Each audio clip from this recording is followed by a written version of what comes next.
You are about to experience the Drunken Peasants podcast, the greatest podcast in human history.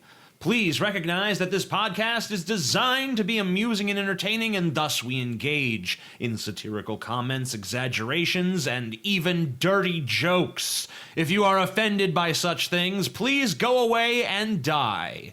If you enjoy this podcast, we ask that you help to support its existence by contributing to our Patreon at patreon.com/DP. Contributors get regular access to monthly private shows, special commentaries, Google Hangouts with the peasants, and more. If you don't want to do that, you can also support the show by visiting audibletrial.com/Drunken Peasants to get a free audiobook and access to over 150,000 audiobook titles, including great selections on science and skepticism. And if you shop on Amazon.com, we strongly urge you to use one of the Amazon affiliate links in the description section of our videos. You can help support the show simply by using our link to buy things you were going to buy anyway. Now that we've got all that shit out of the way, sit back and enjoy the show.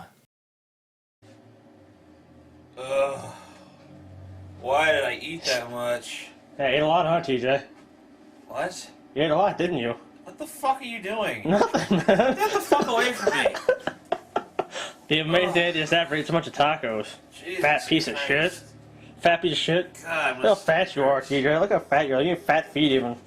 My feet aren't fat. What the fuck? You fat double chin motherfucker. Why do you have my camera? I'm filming how fat you are. Why do you have... Get the fuck away. I'm putting this on you. I'm putting this on YouTube. You're not putting them on YouTube. I'm putting this on. Off. Okay, this is the person that did the Mantid song.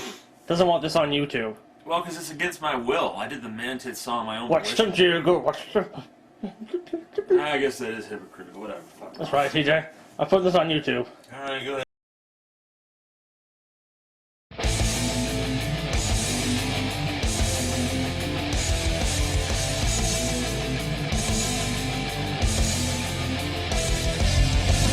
Coming to you live from the frigid armpit of America, this is the Drunken Peasants podcast with Ben and TJ, bringing you opinions of the news from an altered perspective. Suck it! There are starving children in the world, right? Show me a child. Show me some empirical evidence it's happened. Yes. What the fuck is wrong with you? Lick my butthole, he laughed. Nothing, TJ. You're garbage. You're garbage, TJ. And now, here are your hosts, Ben and TJ. And not Scotty. And not Scotty. It is the two actual hosts of the Drunken Peasants podcast. Ben and TJ. Yes, Right the there stars. in the title. The stars of the show. Yeah. Back again. Scotty's gone, show goes on. TJ or Ben can't do it, show's fucking canceled. Most of the time, anyway. Yeah, I think we did one. I think you guys did one show without me. Yes. And it was pretty funny, actually, but that's because Paul's ego Yes, was there. So. absolutely. It had nothing to do with me being there. No. Smoke weed. Well, you're the glue that holds things together, Ben. Yeah. And that's the truth. Smoke weed every day. Or pan, in our case. Pan. You can smoke pan. What would you say is better, pan or weed? I thought they were the same thing. They are, but they're different words. Oh, which word is better? Well, I think I like pan better because, you know, we kind of created that here. Because we can put it on a fucking t-shirt. Yeah, that's true. Yeah. Oh, by the way, we wanted to announce that the Patreon Google Hangout will occur on Thursday at 6 p.m. in our time zone. 6 p.m. Eastern Time. Yes. So we will be sending invites to everyone that qualifies. Everyone that qualifies. If you'd like to be part of the Hangout next month, you have to go and do it before the end of the month and pledge the amount. Or if you want to catch the private show, or if you want to see the special review where we watch a stupid movie. You know, I think the next movie we should watch, should I tell them? Yeah, go ahead. Okay. It's a shitty Hulk Hogan movie. Yeah? Yes. Sweet. Yeah. No holds barred. We're thinking at some point we're going to watch Reefer Madness, too. Reefer Madness, yeah. I know everyone's watched it and made fun of it, but we've never watched it and made fun of it, so maybe we'll come up with something new. Yep. And we also watched things like the GoBots and... Yeah, we watched last time we did it, we watched, what did we watch? GoBots and fucking, was it He-Man? I think it may have been Silverhawks. No, I think we tried to watch Silverhawks and then... It sucked. Yeah, and it was like shitty VHS Oh, quality. yeah. Anyway, we watch a bunch of little shitty 80s cartoons and shit, too. They're totally ripe for the picking. Yes, go to patreon.com/DP. Sign up to become a patron. You will get access to all of this extra content. All of it. You think we do? Especially you whiners that are always like, you guys missed a show. Well, you'd have a spare show if you were a fucking patron. Also, we have 2 of our Patreon episodes available for pay-per-view. Yep. Through Vimeo On Demand. There's a link to the March one down below, but there's also all of them from from December of 2014 going up until April of 2015 is now up at Vimeo On Demand. I mean, if you guys don't want anything for your money, you could just send us like a fucking personal check or something. Just for nothing, you know. Here, Drunken Peasants, just have some money. Or you can get something for the money by checking out all that shit down below in the description section. Absolutely. Help us support the podcast to exist in this realm of being. Yes. And then we will continue to exist forever. And ever! So, what's going on, Ben? Let's see. I have troll or not a troll lined up here. This one was sent to me a while ago, and I'm pretty sure it's a troll, but... Spoilers, Ben. All right. Here it comes. In your Hi ass. guys, I'm taking a break from my regular petition videos. What this gender week is this person? Because I'm kind of in hope for... I would say male. Okay. I'm looking for an internet or a real life girlfriend.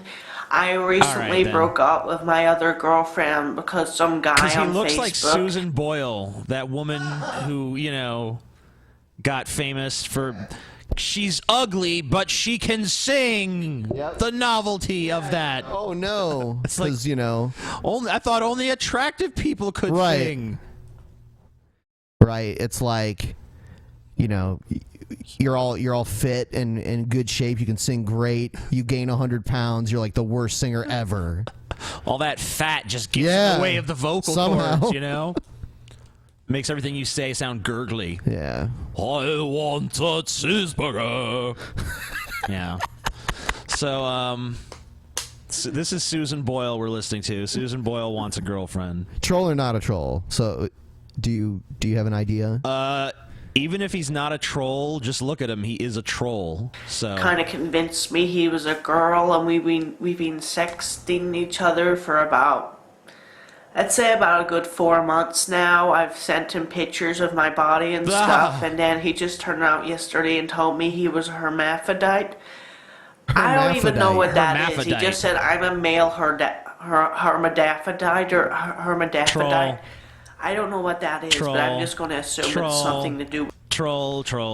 I agree. Troll. We need like a clip that we can play when we think it's a troll, and it'll like flash like troll. Get on that and have like free audience laborers. Have like a buzzer like meh, you know. Yeah, we need that. Make that for us. We need you guys to make animations for troll and not a troll so that we can play. Animations for each segment would be awesome. Yeah, make us shit. Make us shit we can use on our show, you fucking slaves. Also, thumbnails. If you guys want to submit photos for thumbnails, feel free to send those along too. Yeah.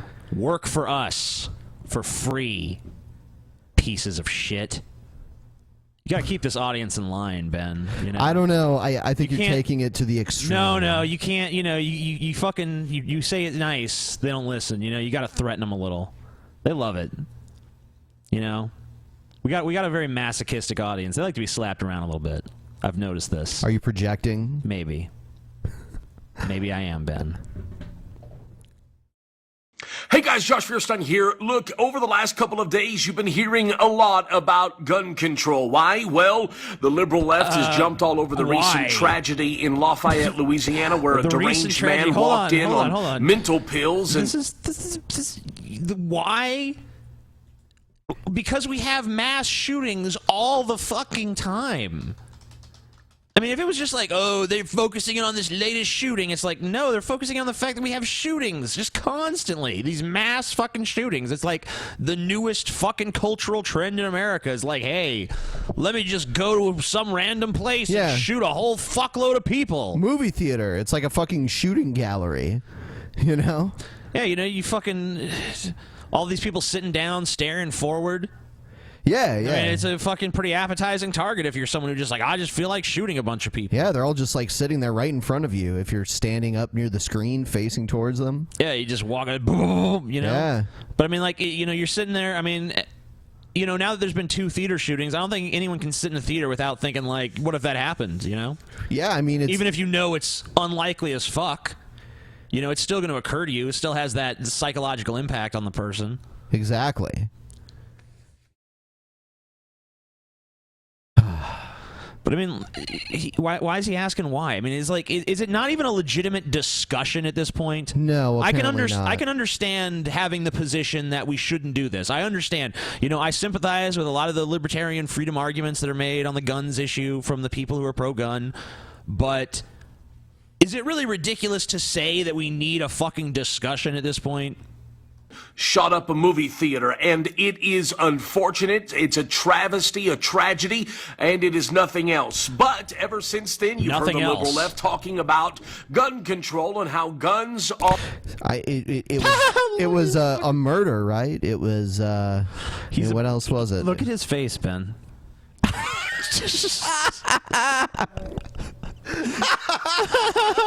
How do I do that unintentionally all the time? Okay. That is too classic. Because I've been getting all sorts of memes. This is one. Yeah, I know. People have been sending me. It writes itself. I feel bad for the people who are listening to like the audio only podcast and they don't get to see this shit. I'll describe it for you. Just imagine the fish from Mario Brothers 3. But Josh Feuerstein, and you see it. Yeah. Yeah. Fish. He looks like he's about to go down on a big fat dick. And it didn't really need to be said, but I guess that it needs to be said for the people who are listening rather than watching. Are a killer, and why we need them out of America. May I just remind you what the #1 killer in history is? Atheism. No, it's not guns.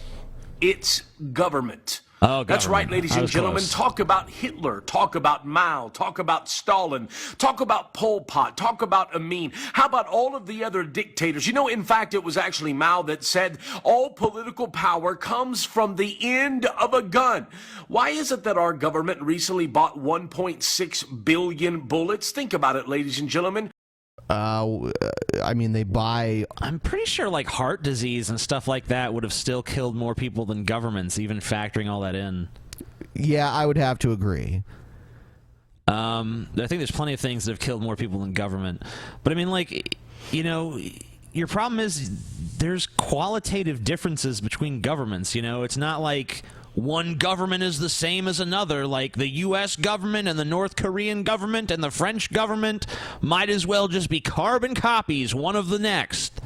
I mean, that's just not true. Why is our government armed to the teeth, but we shouldn't be? You see, Uganda established gun control in 1970. From 1971 to 1979, 300,000 innocent Christians were rounded up and slaughtered. That's fine when you're making an argument against, hey, we shouldn't ban guns because of this. But what's your argument against tighter regulation on guns? Is it just the slippery slope, like, hey, if we regulate it now, eventually it'll just be gone? Yep. More regulation. Next thing you know, they're knocking on every door, searching your house for guns. It's like, we're here to take your guns, sir. Yep. I mean, that's definitely going to happen. It's oh, no. Going to happen. It's going to happen. I'm sorry. Yep. Ben says it is going to happen. Yep. It's going to happen.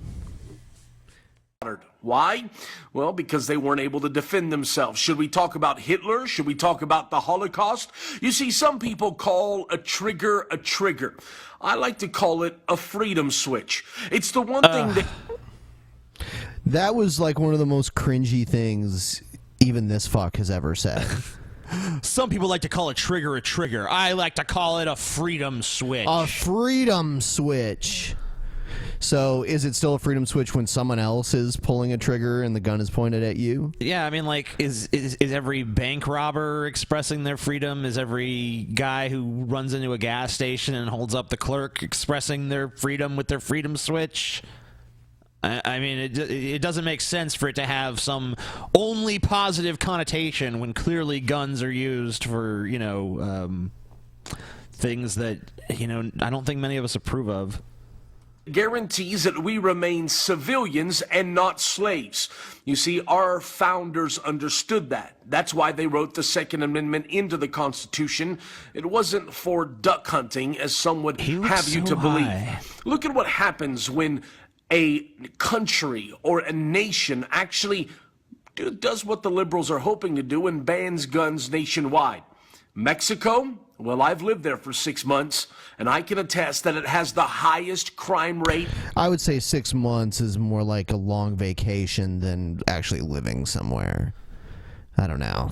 I don't know what Mexico's gun policies are, but it's not like their government really has much power over, like, the cartels and shit anyway. Exactly. So, that's always going to just increase the amount of gun violence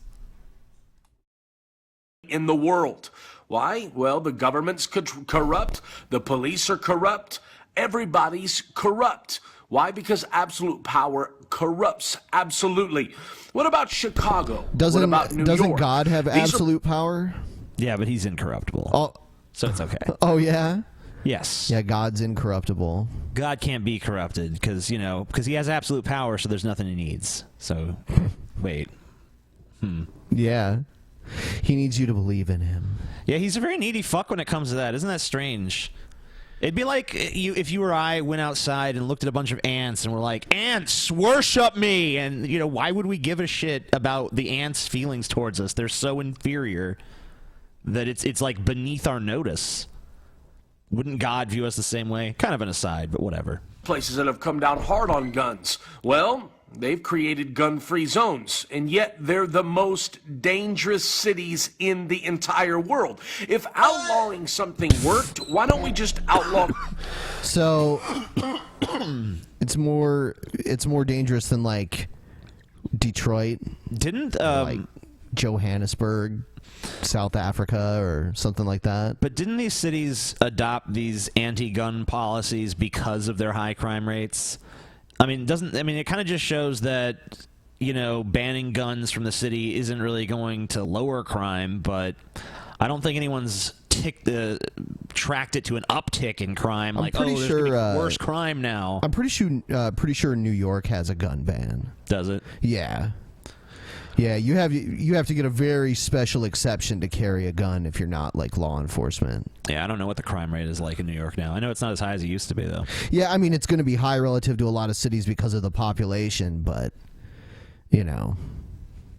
it's not insanely high for the amount of people that live there. Probably any European city would think otherwise, though. Maybe. Well, who knows? Yeah. Well, not any European city. Yeah, there's probably some sketchy ones out there. Sure. By the same scenario, that should then stop it, correct? No, all we would be doing is putting the guns in the hands of the wrong people. You see, 4 Marines and 1 Navy sailor, they died in a gun-free zone. Mr. President, if gun-free zones really work, then why don't we establish one around you? Why don't we take the guns away from your Secret Service? I mean, think about it. Okay. If you use guns... The thing is, pretty much no one in America is talking about let's ban guns. But some people are saying, hey, maybe there should be tighter regulations on guns.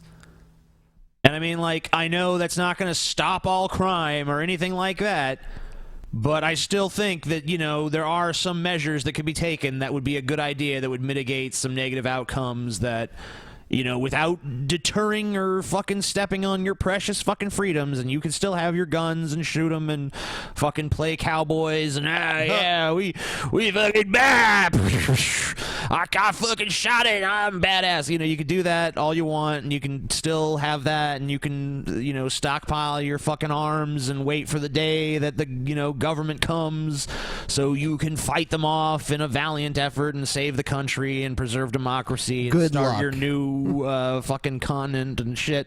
You could do all that, but in the meantime, can we just talk about fucking some regulations on guns? Why is that such an absurd request? It must be fun for him to run around and play Rambo, with his guns, like they're giant deadly toys.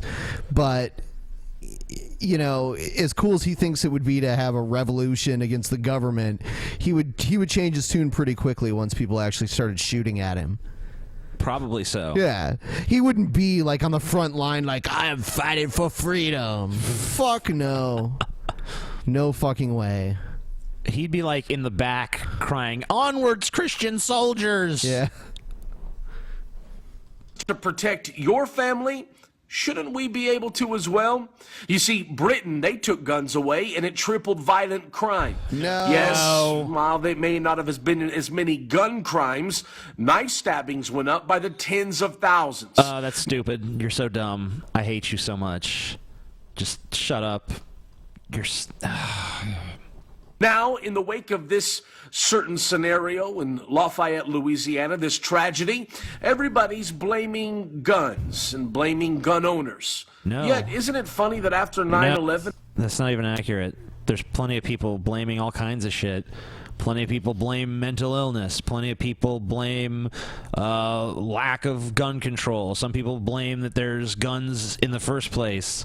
Some people fucking say that it's, some sociological problem, or that it's poverty, or that, it's their shitty childhood, or any number of other fucking things. There's plenty of people spouting off all kinds of ideas about what causes this sort of shit to happen. It's not just everyone's blaming guns, like guns did it. In the recent terror tragedies, they try to tell us not to blame these terrorist attacks on all Muslims, yet they want to blame Lafayette on all gun owners. No. That's about the equivalent of me blaming a fork for me being overweight. You see, America, we don't... Who do you blame, Josh? A gun is a fork. So... I don't blame all gun owners. I don't even fucking think guns are the only fucking problem. I just think that maybe they're part of the fucking problem. Have a gun problem. We have a sin problem. And only Jesus can take care of that. But, wait, we've already legislated him out of our schools, our courthouses, our government, and our society. So what's next? I'm asking that you please take a moment and click share. No. I say praise the Lord and pass the ammunition. I say wonder fuck if the you Lord do and too. praise the ammunition. If the government wants my guns, they can have them. Bullets first. Take a moment, click share. Big words from Josh. Man, the government comes to your house, you're going to be pissing your fucking little panties, you bitch. Yeah. A fucking SWAT team busts down your door. The only you ain't gonna be fine. The only thing you'll be fucking firing at them is your piss. All right, so shut up. Firing piss. Oh, please don't hurt me. Hello? Hello? Who the fuck? This is Nexus, the Patreon guest. Nexus, the Patreon guest. Hello, Nexus, the Patreon guest. How the fuck are you, bitch? I'm doing pretty fucking good. So, you ready for the DP Wiki to savage you? Yeah, no. Yeah, they're gonna be like, tonight they had some stupid fucking faggot named Nexus, the Patreon guest. You can just call me Alex. His screen presence was listless and boring. No, Chad. I think we like Nexus, the Patreon guest better. Yeah, Sorry. Nexus, the Patreon guest is way cooler than, what was your name? Fucking Alex or something? Yeah. That's garbage. No one cares about that. I agree, TJ. You're always right. I am. See, this is a good guest. He knows what's what. Yeah, you've won him over. Heck, I've been a fan ever since your 10 Commandments video, and if you can see the figures back there, I'm a huge Iron Man fan, and you accept him as your god. We have the same god, TJ. When did I accept Iron Man as my god? I don't remember that. Long time ago in that 10 Commandments video. It's kind of Really? what started me on following you on your channel and stuff. So because I mentioned Iron Man in a video, and you're an Iron Man fan, you're like, this guy's Q. Pretty much, yeah. Sweet. It takes very little to impress me. That's true. Iron Man is awesome. Iron Man! Are we impressing you? Yeah. Different Iron Man, but still Iron Man. Good enough. Close enough. Close enough. Ship it. Get it out. Josh Feuerstein is such a fucking clown. I know. Do you want to move on? Yep. Okay. Isn't it over anyway? Yeah, I think so. Cool. Okay, so I think this is Butt King. God is supreme moral justice. Sweet. Hello, ladies and gentlemen. My name is Brett Keane from God TV Radio. Make sure you check out my gaming channel, Games You Love, as my Brett Keane Superstar channel, where I host hangouts where you and everyone are allowed to come in and have discussion and debate with me if you like. I don't know what name is more ironic of the two names that Brett Keane has had for channels, The Stallion or Brett Keane Superstar. Probably Superstar. It reminds me of Jesus Christ Superstar. Yeah, like Brett Keane Superstar. Yeah, Superstar. He'll make it to the top. Of course, that you're One day. civilized and that you do not think that you're still an unevolved primate who can act and behave any way that you wish. You know, one of the most stupidest arguments I've ever heard. One of the most stupidest arguments. I grammar good. Says, so are you stating that because God is all powerful and that he's all knowing that might means right?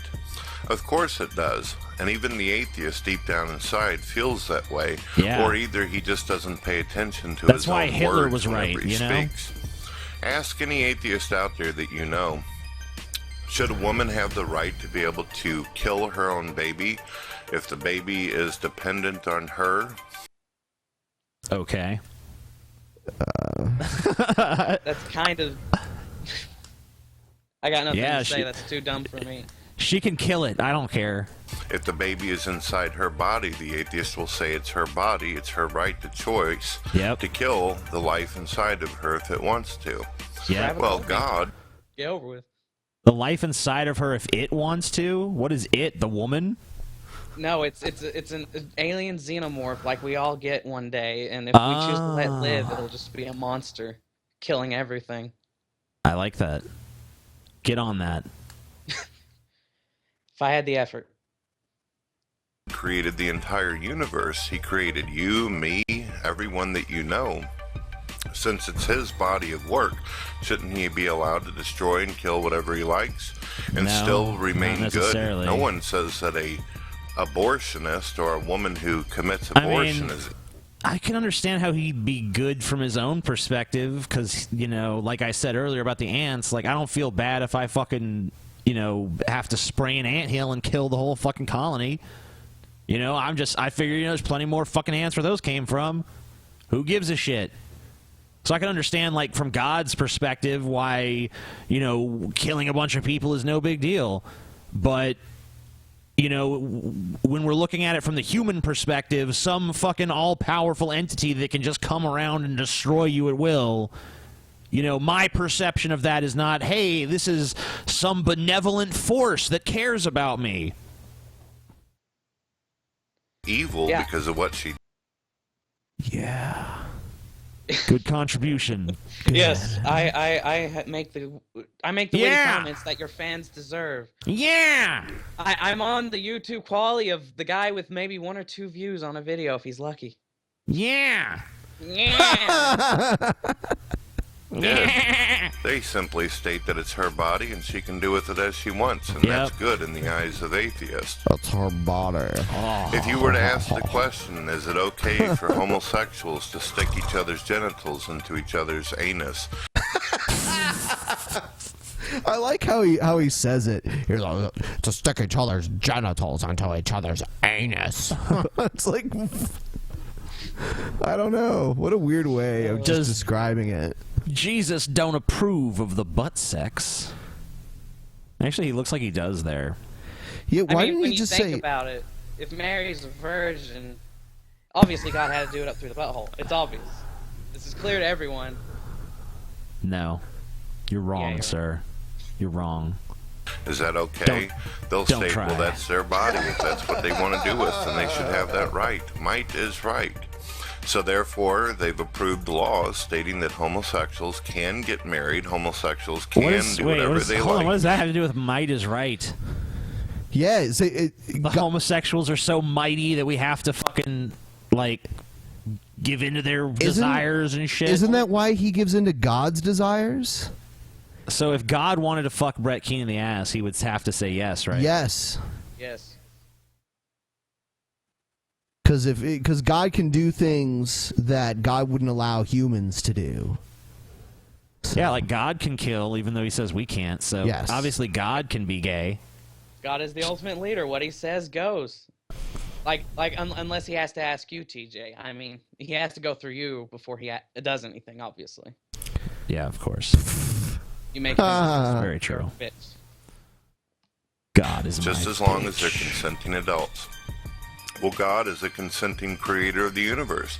He is the one that created you, me, and everybody that you know. It's his body. Can he not do with human beings any way that he likes? Just as you say that it's okay for human beings to have anal sex with each other, just as you say it's okay for human beings to abort each other. He's so wrapped up in the anal sex. Well, that's his preoccupation at the moment.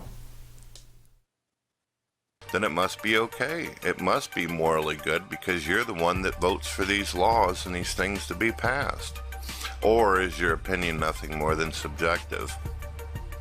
You might be one of these type of atheists who get off on opening up the Bible and saying, oh, look at this.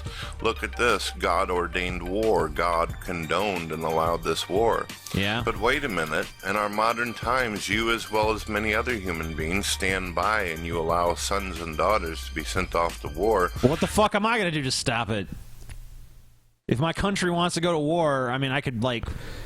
join some lame protest, but there's nothing I can actually do to go out like, you know, hey, U.S. government, I'm not allowing you to send one troop over there. And I would say most of the conservative Christians that I knew, at least, were in favor of the war. Yeah, it was mostly like the liberals and atheists and shit that were against it. Yep. Not always, of course. Yeah. You'll find differences on both sides. To go kill people that they don't even know, and then those people that you don't even know, you end up killing them and they end up killing you, and you say at the end of the day it had to be done. Insane. It was It's like some bizarre fantasy, and you start killing them and they start killing other people, and then those other people start killing I think he's just going mad from being stuck in his own echo chamber of his own family watching his video and saying, oh, you're so great, Brett Keane, and he's just falling apart. Did you just attack Brett Keane's family? I'm talking. Hold on, you piece of shit. Wah, wah, Brett Keane family attack alarm. Bah, bah, Brett Keane family attack alarm. Bah, bah. Fuck it. Brett Keane is just useless. No. You attacked his family, he wins. Sorry, that's how it goes. He automatically wins, damn it. No, wait, I have a better idea. He'll attack me first, so that way I'll have to retaliate, but even worse. No, you attacked his family. You've lost. You don't understand. I don't. It's a moral, just thing to do. What are we supposed to do? Just stand back and do nothing? Let this country invade another country? Let these people kill another group? Let this tribe kill another tribe? No, we say it's morally good, it's morally music right. that's playing? I don't know what it is, but I say let's just move on. God, so boring. Ugh. I'm Buck King, and here's some incomprehensible gibberish. Sometimes his videos are like such a fucking train wreck that I can actually watch the whole thing. Especially like his hangouts, I could listen to like probably like 10 minutes of his hangout because it's just like such a train wreck. You know. We should see if he's doing one right now. Oh, I don't know. Yeah. Maybe. We could go see if we could join it. No, I'm not joining it. All right. Next one here. This one is entitled "Our Country is Doomed." Is it Wild Bill? No. I thought I knew it was Wild Bill. Hey, you two. This is Southern Prepper 1.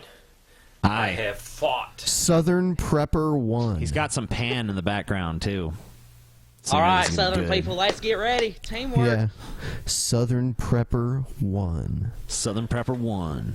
A lot about this video, and it hasn't been just a few days. Got a map of America behind me. Somewhere there's some really angry guy named Southern Prepper 2 that's like pissed at this dude. Yeah. Fucking piece of shit. And don't get it started on Sub Prepper 4. I have watched congressmen, senators, elected officials trample the Constitution. And I'm always saying, why can't trample the Constitution? Why can't anyone?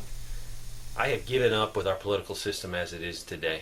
Good. Republicans and Democrats have twisted the Constitution, have passed so much that is direct in conflict with what the Constitution says. Such as? It is a daily thing when I open up my computer and look at the information that's out there. And I'm not talking about information from conspiracy theorists. I'm looking at the news.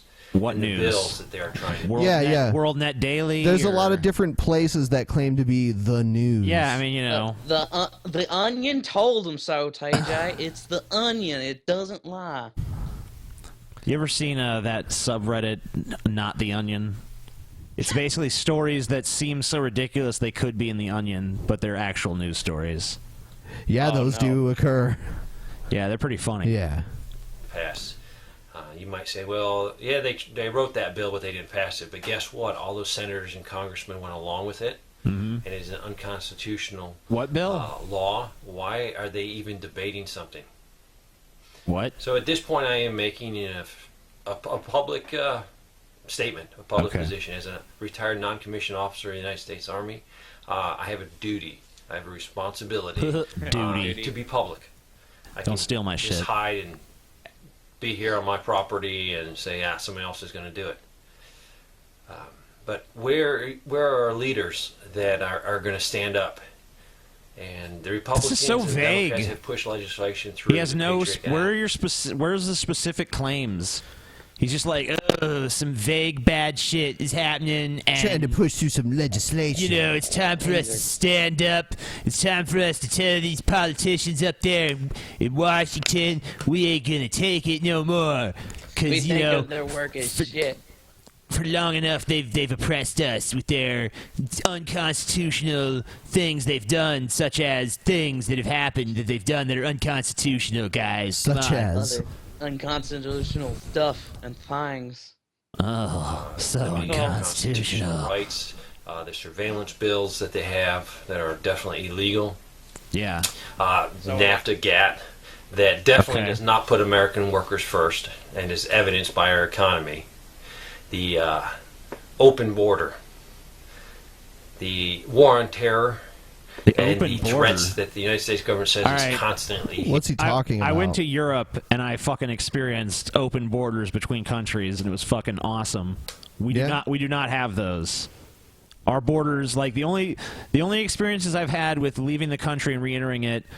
One time, we went to Mexico and we tried to come back in, and the guy was like, you guys don't have passports? You didn't have to have a passport at the time. You do now to have to go to Mexico. But he was acting like it was a big deal we didn't have passports, even though it was not required by law for us to have passports until like 2014 or some year. Yeah. And he freaked out, and I tried to, he's like, show me as much as identification as you can, and I fucking show him all these things with my name on, include my credit cards. So when I hand him the credit card, he's like, you trying to bribe me? I'm like, What? Sitting there thinking, like, with a credit, how the fuck am I gonna bribe you with a fucking credit card, you stupid shit? Of course, I don't say anything. Right. So, you know, we get a bunch of shit from this border crossing guard. And then the other time, you know, was when we came back from Europe, and they're like, "You got drugs?" I'm like, No. Not even from the Netherlands? I'm like, no, I still don't. And even if I did, it's not like I'm gonna fucking tell you. He'd be like, "You got me. It was from the Netherlands. That broke me." Yeah, I wasn't expecting a follow-up question. I just fucking fell apart. Not even from the Netherlands? Oh, yeah, from the Netherlands I did. There's fucking crack in my bag. I forgot. Sneef, sneef, cocaine. Yeah. Cocaine. You fucking pushed me, you fucking clever fuck. Caught me in a lie. Here, and that's why they have to take our civil liberties away to protect us, is a fraud. People come across the border of Mexico and Canada every day by the thousands. We do nothing to stop it. That's the first thing. If you're really concerned about terrorists, you need to put troops on the border. That's why we're a country. No border, no country. And what we're getting right now is... Yeah, the Canadian border, too. He's talking about the Canadian border and the Mexican border. So we're not a country... Gosh darn Americans blocking us from going in to blow up in the buildings, eh? What? I don't know. Just I'm trying Canadian. Yeah, don't do that. Those damn Canadians coming here trying to take jobs away from our Mexicans. Fuck them bastards. Their goal is no border. They would love a new world order. They would love more centralized government in the world. And politicians that are elected are doing nothing. I have no idea one why. world government would be cool from a traveling perspective for sure. You can just go wherever the fuck you want on the entire planet. Don't have to fucking cross a border ever. That'd be pretty sweet in my opinion. They truly believe that that's the way to go. Maybe they are being blackmailed. Maybe they have so much dirt on some of them that they have to toe the line. But I have seen Republicans and Democrats, and I am not. Who I vote for this year, I have no idea. I'm at the point where voting is no good. I'm at the point of civil disobedience. Now, I did not say civil war. I said civil disobedience at this point. You notice these people that are all like, I'm done with fucking the government, it's time to take up arms, and it's time to fucking stand up and show those motherfuckers who's boss. But I'm non-violent, guys. Just remember that. Just remember, just not advocating violence, we never do violence. Just, you know. It's like, you just... All of your rhetoric is pointing in the exact opposite direction. Like, violence is going to happen, and there needs to be violence, and then soon violence, and the only way to solve anything is through violence, and that's why we have guns, so we can do violence against the government. But I'm non-violent, guys. I don't believe in violence, and you should know that. Everyone should realize that. I'm peaceful, but burn it down. I'm Kill not them going with to shrink my kindness responsibility. and bullets. You better not shrink your responsibility, because I have seen this country in the last few years, and it is not, I am not attacking Obama, so don't say, oh, you're a racist, because if you knew my family, you wouldn't say that. Okay. I am saying that Republicans and Democrats are a direct threat to the United States. The way of life, our Constitution, they do not put us first. Hey, no argument for me there. Both sides support bringing millions and millions and millions of immigrants here. I am not against immigrants. I feel sorry for them, truly do. And I think we can help them more by having a strong economy here so we can send aid and send help. I am for helping people. I've been around the world. I've seen people in very bad conditions. You've been around the world and you're still saying this? Well, he said he was in the army, so so he's, you know. So you were there as a conqueror. All right.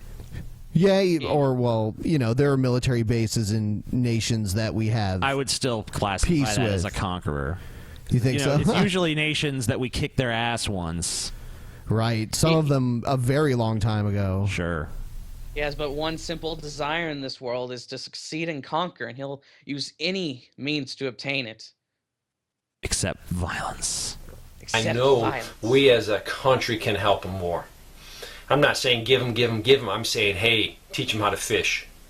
Right. Maybe improve their teach them how to their fucking life fish. a little bit. Hey, we stupid would have Mexicans. more allies in this world. Us Americans gonna teach you fuckers how to fish. Can't build a country on your own, you stupid fucks. Well, America's gonna show you the goddamn way. Yeah, it'll be a bonding experience between us and you. Yeah, Sit down, have a couple beers. Try to catch some fish. And then then Mexico is good, and then Mexico can go off and be its own successful country. Yeah, because America taught it how to fish. Keep those fuckers out of here, If we help more people. No. But I'm at that point where I by being silent, my conscience is being destroyed. So I am publicly stating that the United States government is on a path that is contrary to the Constitution. Well, I'm sure that's going to make headlines around the world. The trade bill that's classified, the trade bill that we cannot read, that is not what our founding fathers wanted. Not at all. This has been going on for a while. I mean, the Patriot Act, a lot of people would say that's unconstitutional. Yeah, I would agree. So... I mean, I agree with a lot of what he says, but some of it's crazy. Gotta keep those immigrants out. I love the sense of self-importance a lot of these people on the internet have, though. Like, I am today announcing my condemnation of the government. It's like, no one gives a shit. Who the fuck are you? He's, what was it? Southern Prepper 1. Southern Prepper 1. Southern Prepper 1 condemns government. News at 11. All right, next video, we got a video from Gail Schuler. It appears one of Gail's men has gone missing. Oh, shit. One of the men on Gail's marriage. Yeah, what the fuck? I hope it's not Keanu. No, it's not. You'll be surprised. You'll be surprised. I'll be surprised. Waldo. Hello, everybody. We are missing one of the men on my marriage list named Waldo. He's been gone for a couple weeks, and ever since the Jesuits murdered Robin Williams, whenever any man on my marriage list is missing, and they all live at Church of Gail, whenever they're missing for more than a couple weeks, my men get worried. And Terrence Jenkins, I believe it was this morning, decided to go to Waldo's quarters at Church of Gail, and he was still not there, so he snuck and read his diary, and that made him get even more worried. But let me tell you a little bit about Waldo. He's a Caucasian man. He's a couple of years younger than Judge Terrence Jenkins, probably his upper 40s. They're not really sure of his exact age because he was dumped off as a baby, I think, at Terrence's family's at the doorstep to their home, and he was raised like as a next door neighbor to Terrence, and Terrence played hide and seek with him a lot growing up. He's really good at hiding. That's his specialty. And don't say. No freaking shit. He's really good at hiding.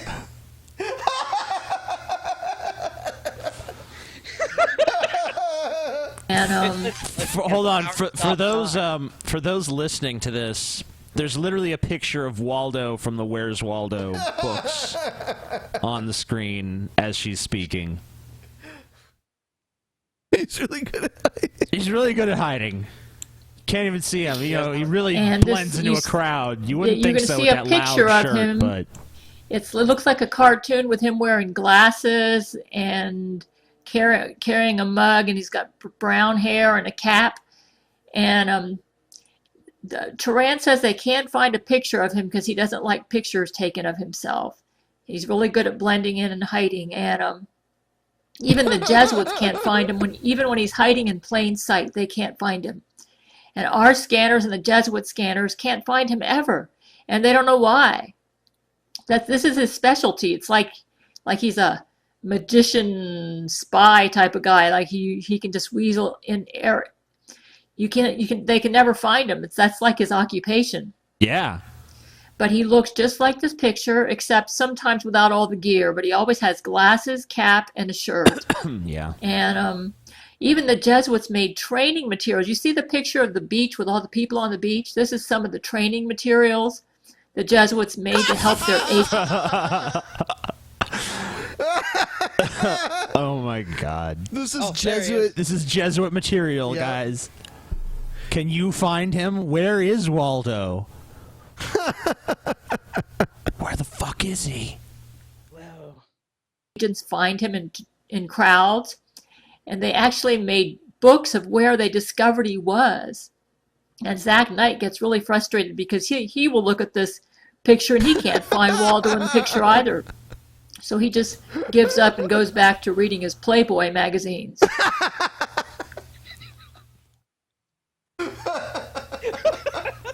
Oh, this puzzle's too complicated. Gotta release. Playboy! Go back to reading my Playboy magazine. He reads the articles, guys. Yep. He gets it for the articles. And the short stories and such. You know, he's not, I mean, like, you know, he might glance at the women, but...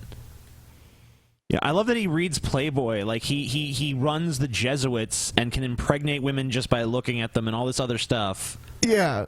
But he sits around reading Playboy?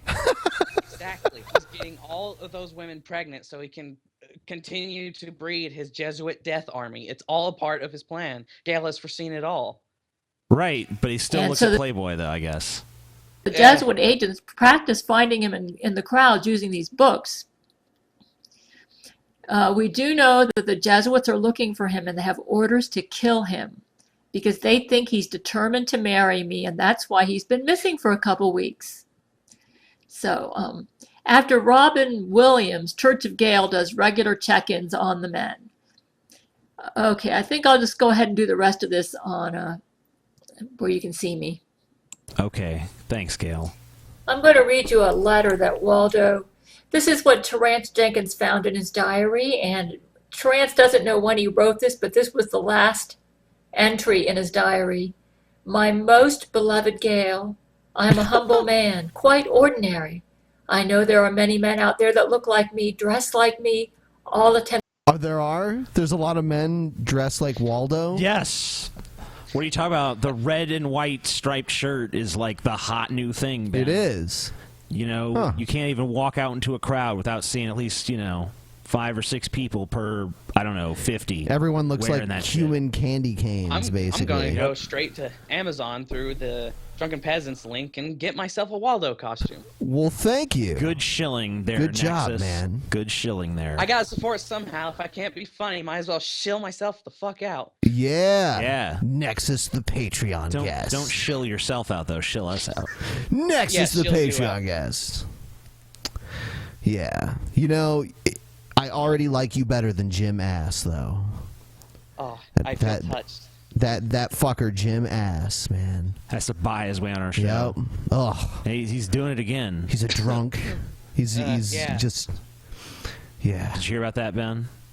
Yeah. What? The Jim Ass is buying another spot on our show. When? Friday. Oh. He said he was gonna pay us $20,000 this time. Wow. Holy shit. Because I told he came to me with 10, but I'm like, the show's a lot bigger now, Jim. It's gonna be 20 this time. I'll and he sell said he'd all do my it. shit. I will double what he pays in that $20,000. I'll get you $40,000. You come on our show for $40,000. I'm cool with that. I have no limits. No limits? Don't you have a limit of money? You have unlimited money? Is that what you're telling us? You don't look like you're a multi-trillionaire. Well, do you know this is all a guise? I'm actually very rich and successful, and I get out a lot. Cool. The same functions I do. I had the exact I've opposite impression. I've never been one to be easily picked from the crowd, and I know that a woman like you would never really notice me. Hundreds of men are on the pages of your marriage list now, and only one of them is me, and it pains my heart to know how easily you may select any one of these other men Waldo standing is so beside passionate. me, not realizing I am just under your nose. He just writes waiting. beautifully, Yeah. It's like a Civil War love letter, Yeah. His For a words are chance but to love on a manuscript of time. Aw. Love you. It's funny how such a seemingly ordinary man can be considered such a powerful threat to a worldwide conspiratorial organization. Would you believe the Jesuits have had so much trouble tracking me? They created an entire series of Jesuit children's books in order to train their clones how to find me. Zach Knight becomes so enraged because he can never complete them. He's got every one of those books, his own organization. I'll tell you what, when I was like 7 years old, I could find Waldo and Where's Waldo. So Zach Knight is Pretty severely lacking. Yeah. In some basic visual skills. I don't know, that last page where there's like 1 million Waldos is pretty hard. It's pretty hard to find the real one, you know? Yeah, I think it's time to move on. That must have been the Jesuit clone factory of Waldo, actually. Do you want to watch some more of this, or do you want to move on? We can move on. Okay. Let's see here. A G-Man made an update to his channel. Cool. Do you want to hear it? Sure. All right. Let's see what's going on with G-Man. G-Man. Jesus.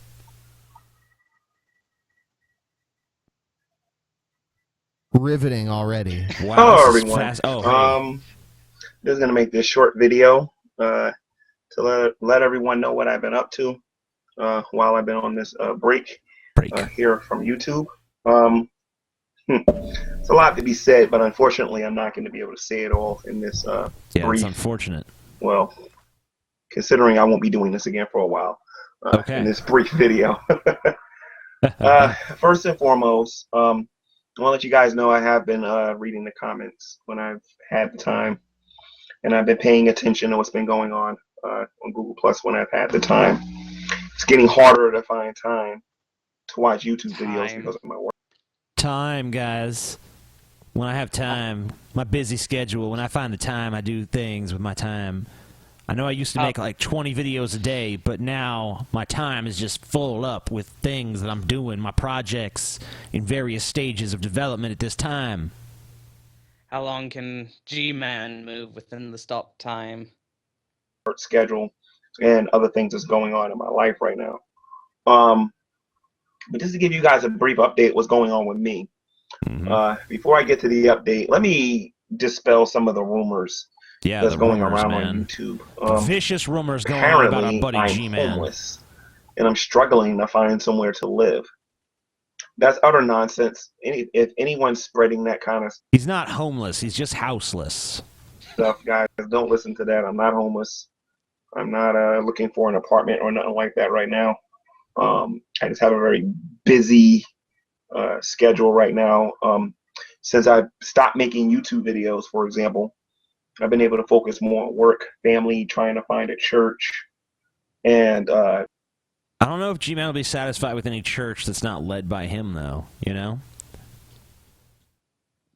Focusing more on my marathon training, because I didn't realize how much I was neglecting that until I got off of YouTube for a little while.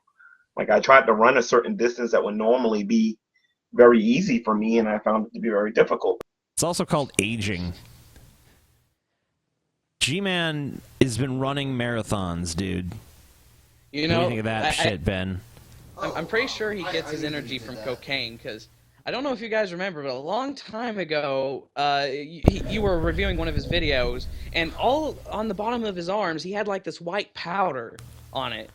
I don't know if anybody saw it, but that was baby seemed powder, really dude. Weird acting, even for G-Man in that episode. Oh, I don't know. It's probably crack. I know that he runs marathons though, because he's done videos of him doing it before while on crack. Seems like he's actually pretty fit. So, you know. Fitter than my fat ass. Not mine. Oh, you want to have a fat off, TJ? I can run, no, please no. I can run 20 marathons per day. No problem. In his dreams. No fucking problem. Then the alarm clock goes off. Doom. I just, I was thinking how I could survive if we did that homeless challenge. I think I would just like meditate the whole time. Really? I'm just gonna sit on a street corner and meditate. You'd get hungry. Nope. I will transcend hunger. There's no... yeah, right. I shall transcend hunger, Ben. TJ will put on the mask and become the next stage of life. He will be the perfect being. You just wait. Shut up. But since I've gotten off of YouTube, I've gotten stronger and better at my marathon training Getting and strong focusing on other things that's going on in my life. Won't be long now. That's from Rocky. With me personally coming back to YouTube, that is not going to happen now or in August, but I'm thinking maybe the end of August to the beginning or the middle of September. G-Man will return on September 11th. That's when I'll make my full-time return back here to YouTube. Again, I'm evaluating a lot of the arguments that I've made here on YouTube, keeping the ones that I know work, getting rid of the ones I know that probably aren't that good. G-Man is going to come back. So, wait a minute. Hold on. G-Man, let me just help you out. All of them are bad. Not a single one of them is good. You need to just reevaluate your entire, like, style of argument. I did something similar with my channel. I thought everything was shit and deleted all but 2 videos. Who cares? Yeah. How many subscribers you got? Well, I think like 500. Woo. Yeah, and I asked nothing. him. I asked him if I shit 500 subscribers a day. I offered to put his YouTube channel out there, but he declined. Yeah, like a bitch. I don't know. What's fucking wrong with you? I just kind of wanted to show you a dumb video I made because it was a Hey Scotty thing, and also a reference to JoJo, which that's what I've been kind of doing, is referencing JoJo throughout this whole thing. So if anybody knows it, woohoo. I don't know it. Actually, my Skype name is the same as YouTube, like Nexus ARC or whatever, but I don't plan on doing anything with my channel. Good, because you suck. I can't compete with the amazing TJ. I realized there was no point. You're so small, too. I love that. Like a puppet. I could just put my hand up his ass. Oh. Ah. This is kind of changing the subject, but I think it's so funny the comment that you got about Scotty as a baby.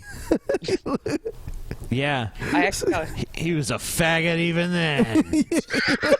Even as a baby, he was a no good, stinking ass faggot.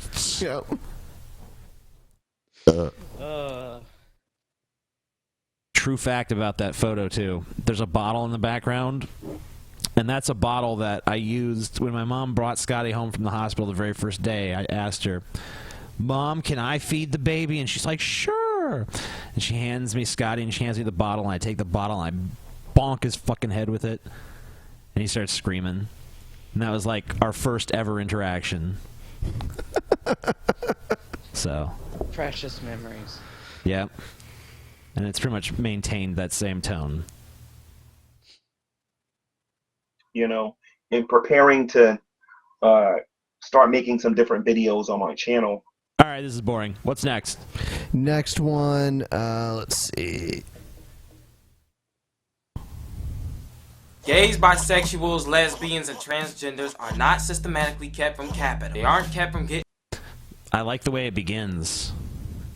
Yeah. How do you feel about the music? Does it sound like it would be... Possibly? Royalty-free kind of stuff? Let's not risk it. All right, let's move on then. Stupid fucking music. Fuck your music. All right, here's one that we know we can depend on. Cool. The vigilant Christian Mario study to show self-approved something. What? What did it say? Hey everyone, it's the Vigilant I read it and it didn't make sense. I must maybe misread another it. edition of Satanic Illuminati New World Order Exposed. Cool. In today's video, I wanted to report on what is going on right now with Hulk Hogan. Yeah. Many of you have heard the news that there is an audio that is surfacing that claims that he I wonder how the fuck he's going to tie this to the Illuminati and the Satanic agenda. Let's see. It's going to be interesting. Probably because his mustache and his mouth. If you look at his mustache at the points, they connect, and with his mouth open there, it's the eye in the center. Yeah, I see it. Word in an inappropriate way, and now the WWE, also known as the WWF back in the day, is completely letting him go. He's being absolutely kicked out of the Hall of Fame. He's no longer Me and Ben were talking earlier, and we think that they should just kick everyone out of the Hall of Fame. Because we figure that pretty much all of them have probably done something bad at one point or another. So. The Ultimate Warrior gave like this really homophobic speech at a university. Yeah, so he should be kicked out. Yeah, and then did you watch that promo I sent you with Greg the Hammer Valentine? I didn't get to watch it. Greg the Hammer Valentine gave a promo that a lot of people could have considered racist. Yeah, so kick him out. Kick them all out. You know, they've all probably said something mean to some group or person at some point in their lives, so none of them are really worthy of being in the Hall of Fame. You know? Right. Forget about the accomplishments. Accomplishments don't matter. Just how you feel about things they've done in their life. That's what really matters. Yeah, like like my listed as a member of the Hall of Fame. Shut up. If you go to their website on their WWE shop and you try and find any Hulk Hogan merchandise, that has been removed. And they even have a TV reality show where he played a judge, and he's basically been fired from that. So I wanted to make a video. How are they going to make that show without Hulk?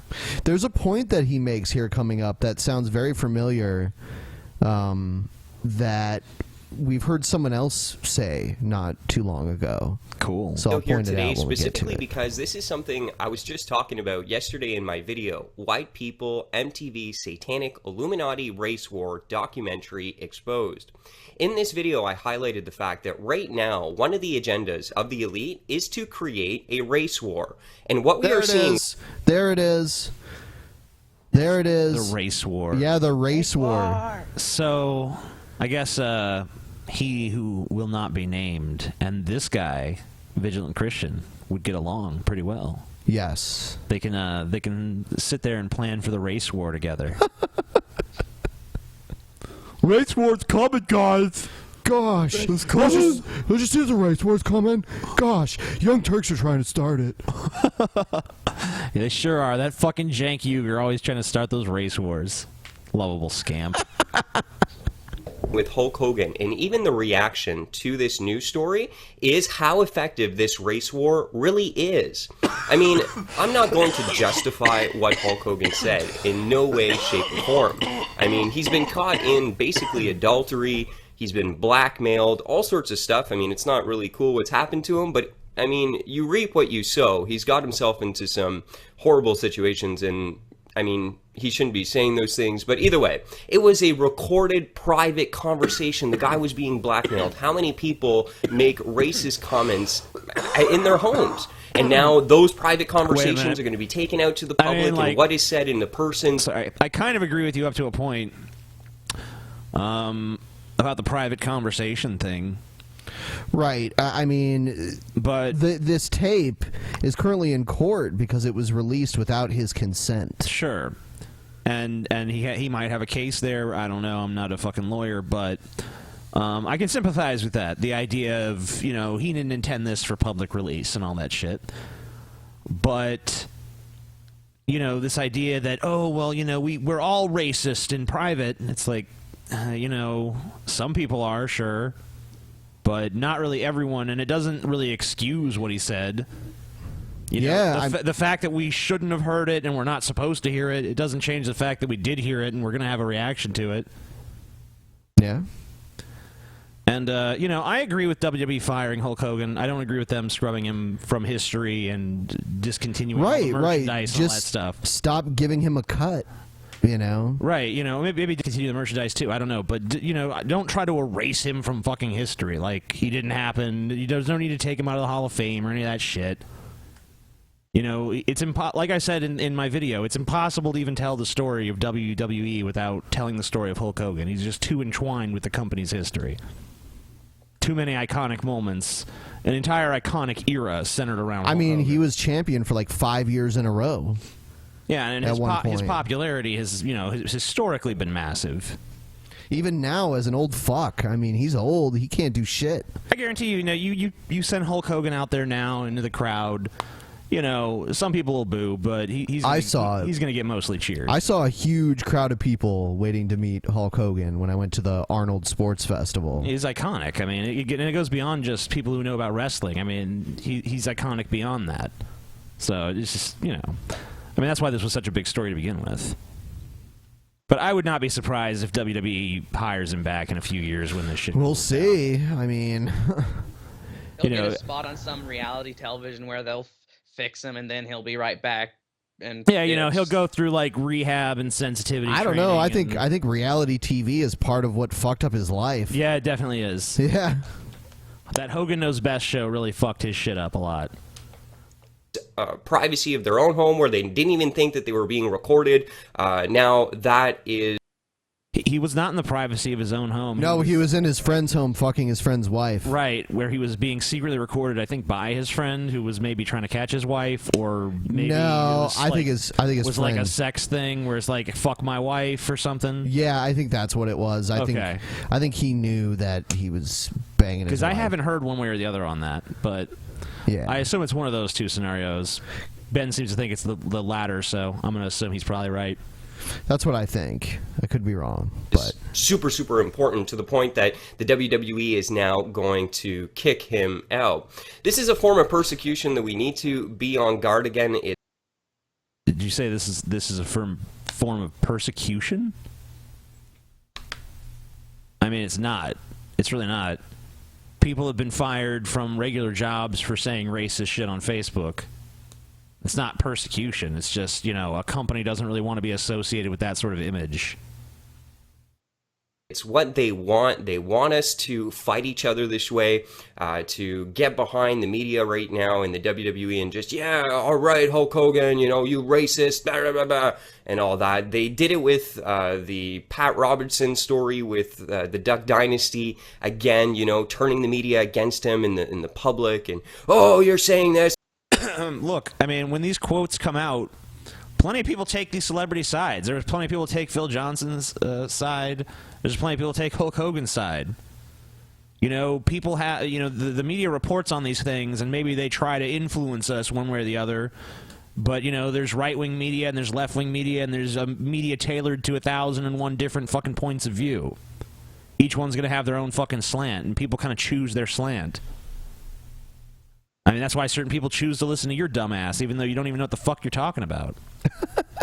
Because you match the slant they have. They're like, oh, Satanists and Illuminati running everything. That makes sense. Yeah, I mean, Mario has a lot of subscribers. A shit ton.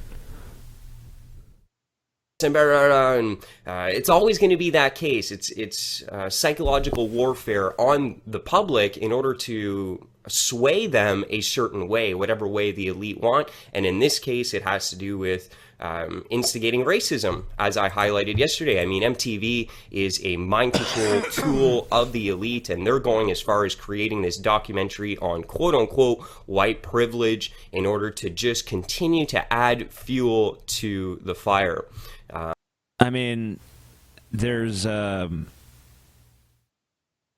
this race fucking war shit again, really. Right. This is always with the race war. Like, oh, it's going to happen, and they're going to turn us against each other. Like, there's no substance to these issues at all. They're being totally manufactured by the media at all times. And if any fucking organization ever tries to get you to care about a racial issue, then it couldn't be out of any sort of... There couldn't be any genuine problem out there. No. This is obviously a cynical attempt by the Illuminati or someone else to manipulate you into thinking as they do. There's no other explanation. There's no way that anything like that could ever have any sort of legitimacy or basis in fact or reality. He's just saying all this bullshit, honestly, just to get views or trying... just for the bare minimum of fucking idiots out there that believe this crap. That's pretty much what he survives on. Yeah.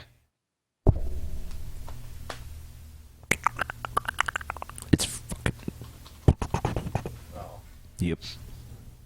So I wanted to talk about that. Another interesting thing as well, if you don't know, Vince McMahon has dropped the N-bomb several times. So you can actually go and just... He said nigga. That's different. That's friendly. To Vince. It is. It's friendly. It's a friendly term. McMahon N-word.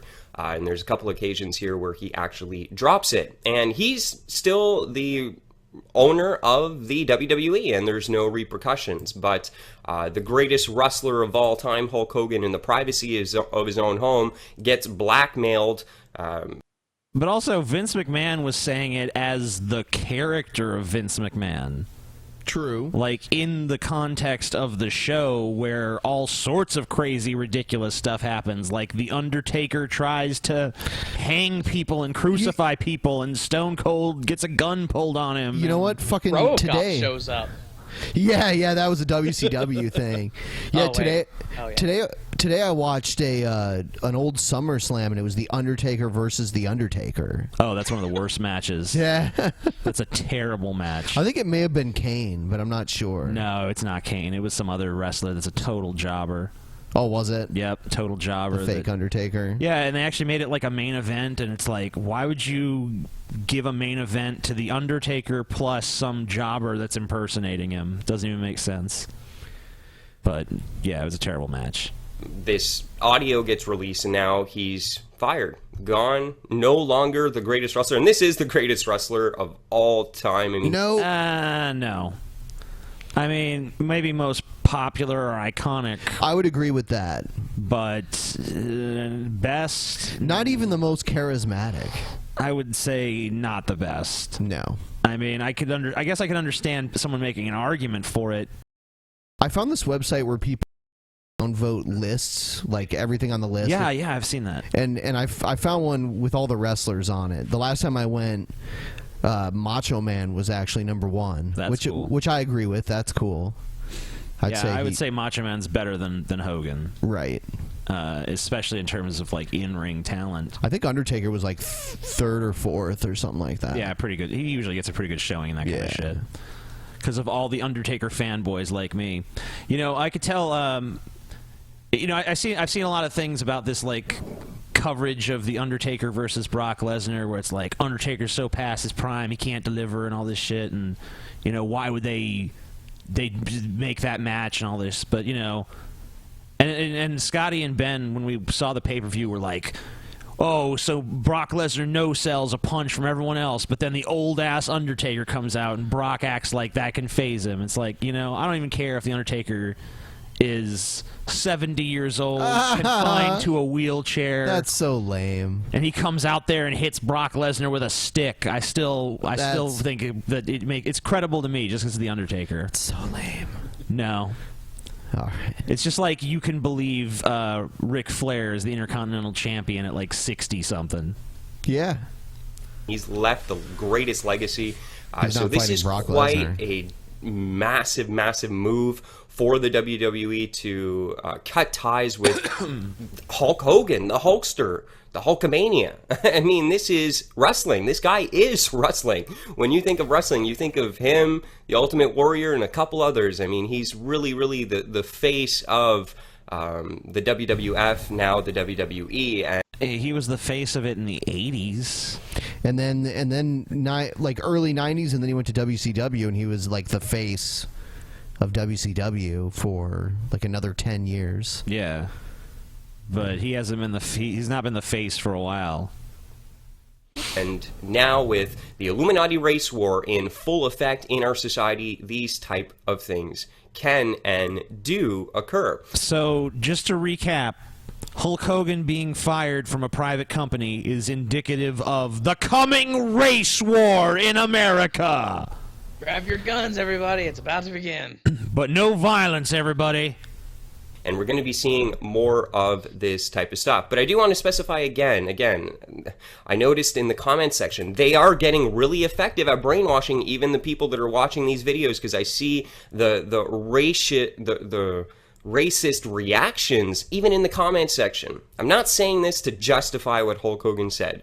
I mean, the use... Okay, but you're pretty much... So you're not justifying what he said, but he should face no repercussions.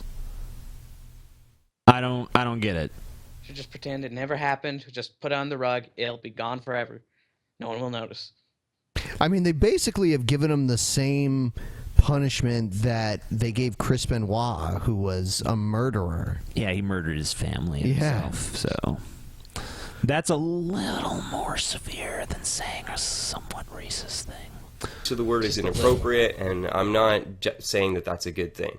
What I am saying, though, is that we need to wake up, people. We can't just allow them to continue to have us fight black against white. Check my video out. I'll leave it in the description section if you haven't already. I kind of highlighted the race war that's going on. So, just to be clear, Hulk Hogan, who said racist things against black people, is not promoting the race war, but the people who punished him for it are promoting the race war. Yes. Makes it's perfect sense. They're trying to divvy up the racists and the non-racists, so that way when the time comes for the race war, those who have kept quiet will amass and overtake everyone. It's as simple as that. It's all part of the Illuminati plan. Vigilant Christian Mario here is just showing us the way. Sweet. I just picture Mario sitting around like smoking weed and watching wrestling, because it seems like, I don't know, he does a lot of stories about wrestling. It makes me think he probably watches it. Yeah, you know, he's got it, but he's just keeping tabs on the Illuminati, though. He is, yeah, exactly. You know, he's not watching any of this stuff for personal enjoyment. He watches because he's looking. He's vigilant. He's keeping an eye out to keep us safe. Is it over or no? On. It's actually being funded by the elite. On top of that, if you didn't know, elite. So be on guard, be vigilant. Sure. So there you go. Wanted to take the time. Go ahead and share this story. Sure, Just I'll more share it with proof everybody. that the New World Order is coming into existence. The elite really are amping up. This is proof that the New World Order is coming into existence. Hulk Hogan getting fired for saying nigger a bunch of times is proof that everything is coming to an end. The Illuminati will rise because he used a racial epithet. Yes, that makes sense. Of course. Totally logical. No, I don't even know how anyone could question the soundness of that logic. It's so fucking beautiful and immaculate in all ways. I mean, it's just extraordinary. You know, you look at it and you flip it around in your mind. You know what? That makes sense. Hulk Hogan was fired. The Illuminati have risen. They're trying to start a race war. You can't even poke holes in it. It's so flawless and beautiful. Because people will just be like, "Oh, I'm white and they're white too. We will band together to fight non-white people." You know, I feel a natural allegiance to you because you look similar to me. Oh, you are white. I am white. Just pick him a little. Just cut him in half. Yep. Yeah. Only half of you sides with the whites, half of you sides with the blacks. And you Asians just stay the fuck out of this. So yeah. It's done. Okay. You want this back? Yeah, sure. All right, so, you know, the whole nuclear deal with Iran is going on, and Israel is kind of critical of, you know, the negotiations that are going on. And here's that crazy, like, anti-Semitic priest guy talking about this. That looks like Dr. Yeah, he's scary. He looks like an from evil villain. Yeah. He's Dr. Jiro or Euro or something from Dragon Ball Z. After grueling negotiations, Giro. busting the deal. I'll get you, Goku. What's been 12 years in the making between Iran and permanent members of the UN Security Council, plus Germany, Netanyahu and the Jewish lobby hope to crash by the stroke Man, of a ZZ Top has pen. really gone downhill. All of the P5+1 are nuclear powers with their own scientists who help forge the deal, making it impossible for Iran to supplant. But Bibbsy and friends would have us believe that these experts are idiots, and only they have the brains to create a good deal.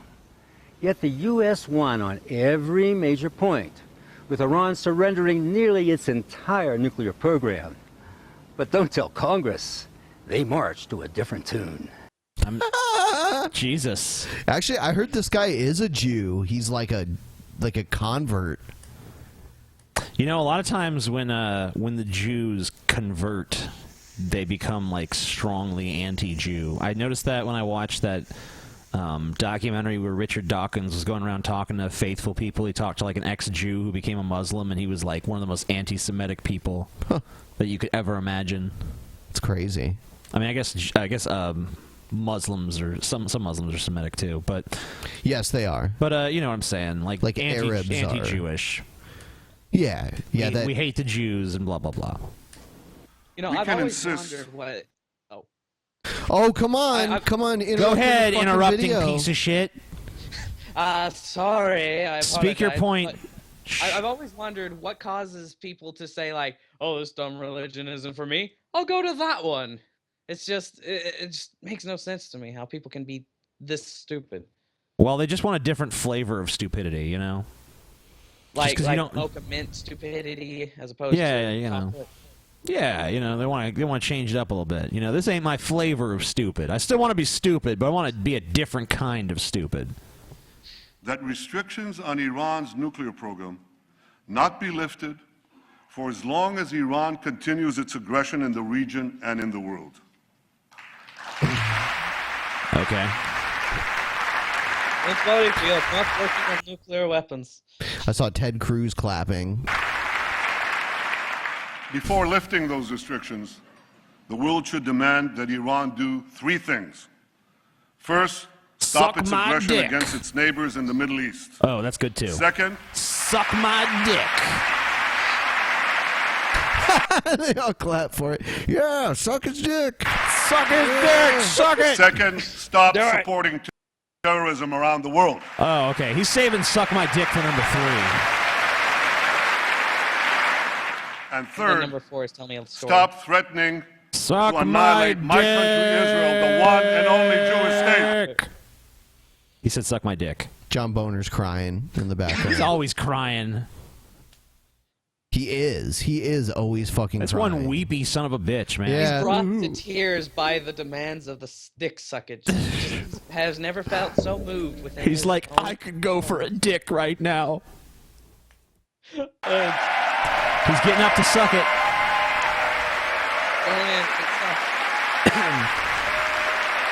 Yay! Makes my stomach turn. For the sake of the Jewish state, our hacks swallow every lie Bibsy feeds them. Enter AIPAC's latest subsidiary, Citizens for a Nuclear-Free Iran, led by former Senator Joseph Lieberman. Once Jews get a taste for power, they never retire.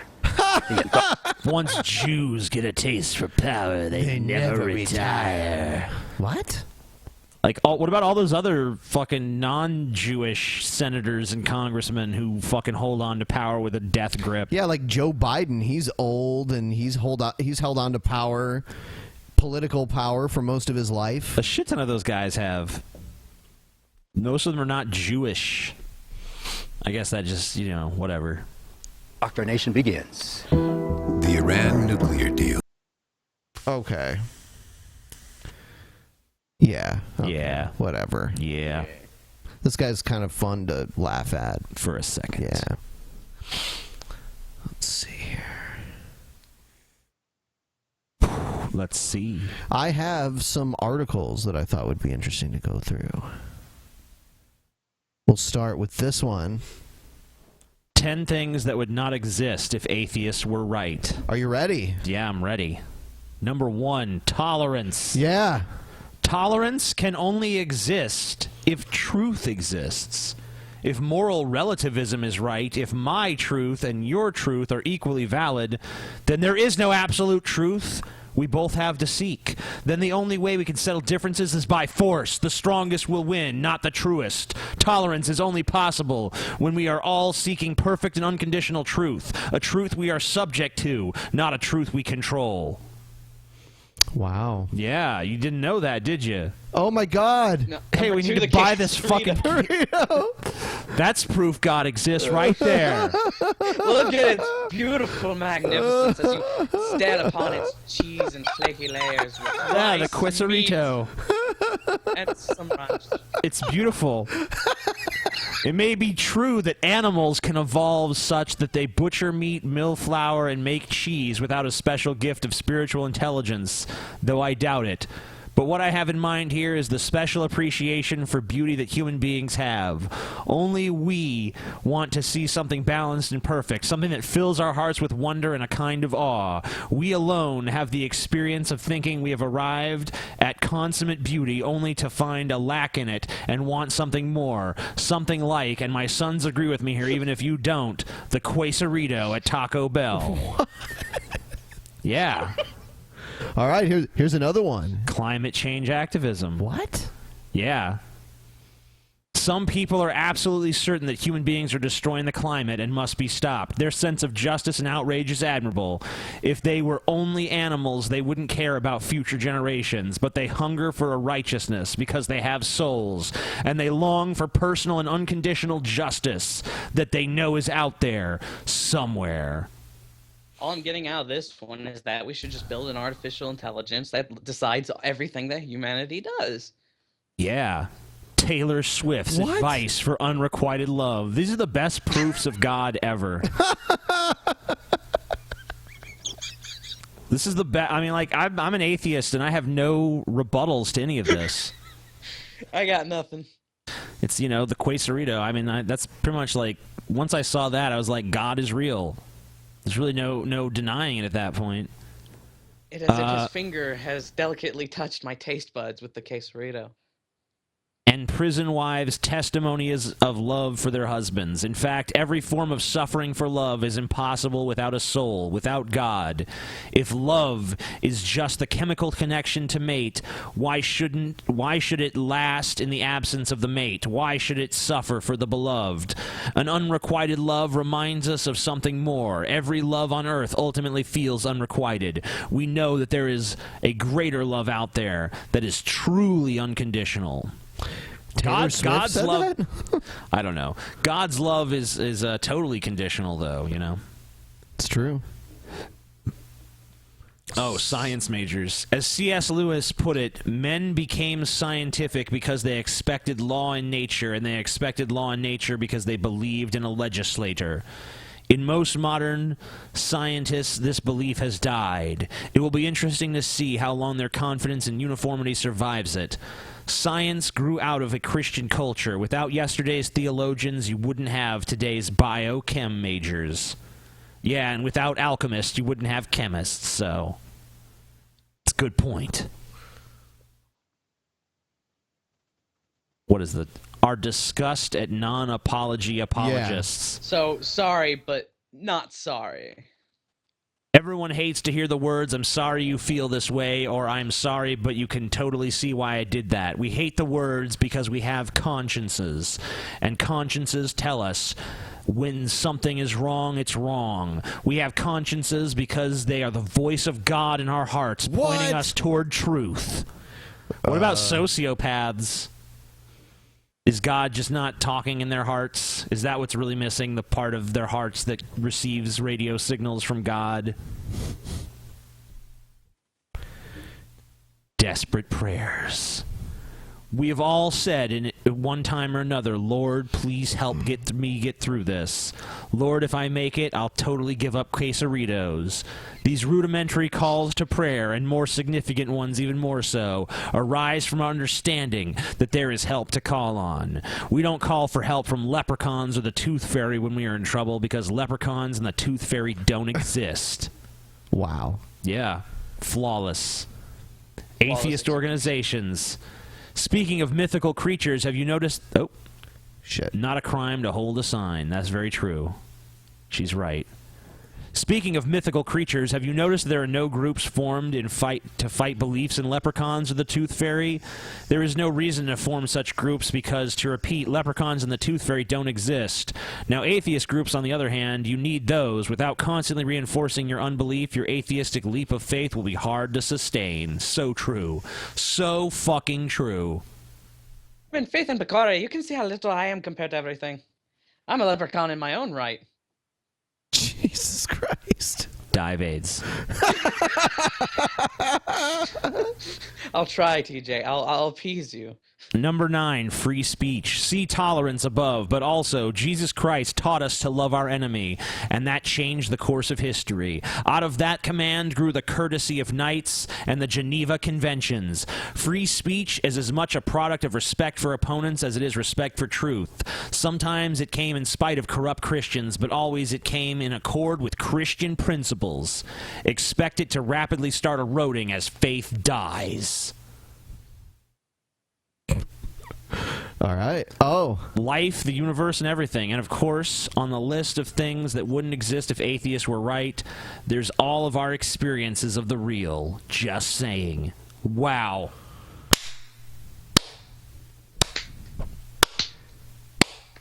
Perfect.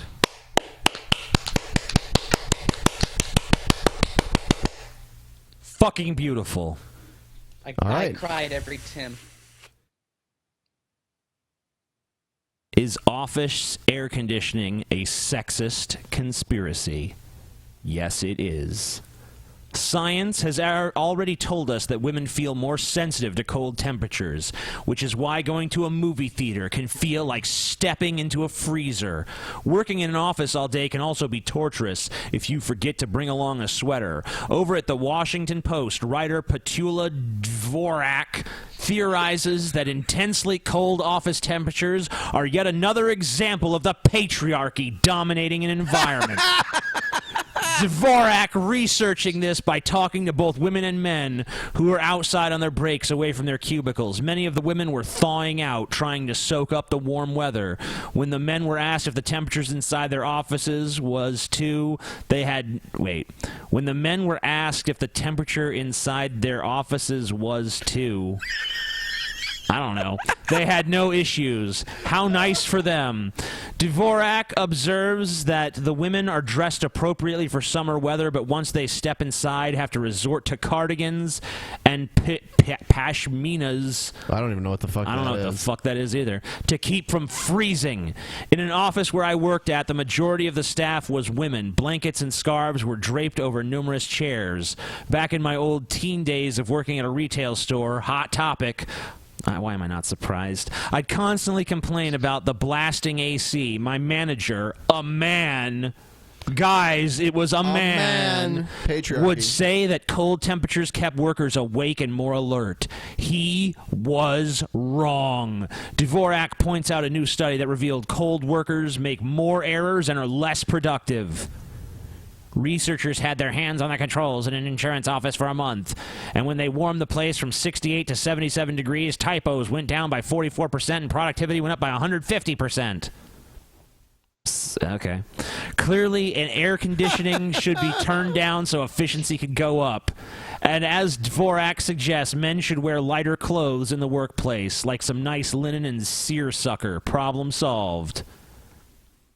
So that was dumb. Yeah. Yeah, I got the... Dvorak.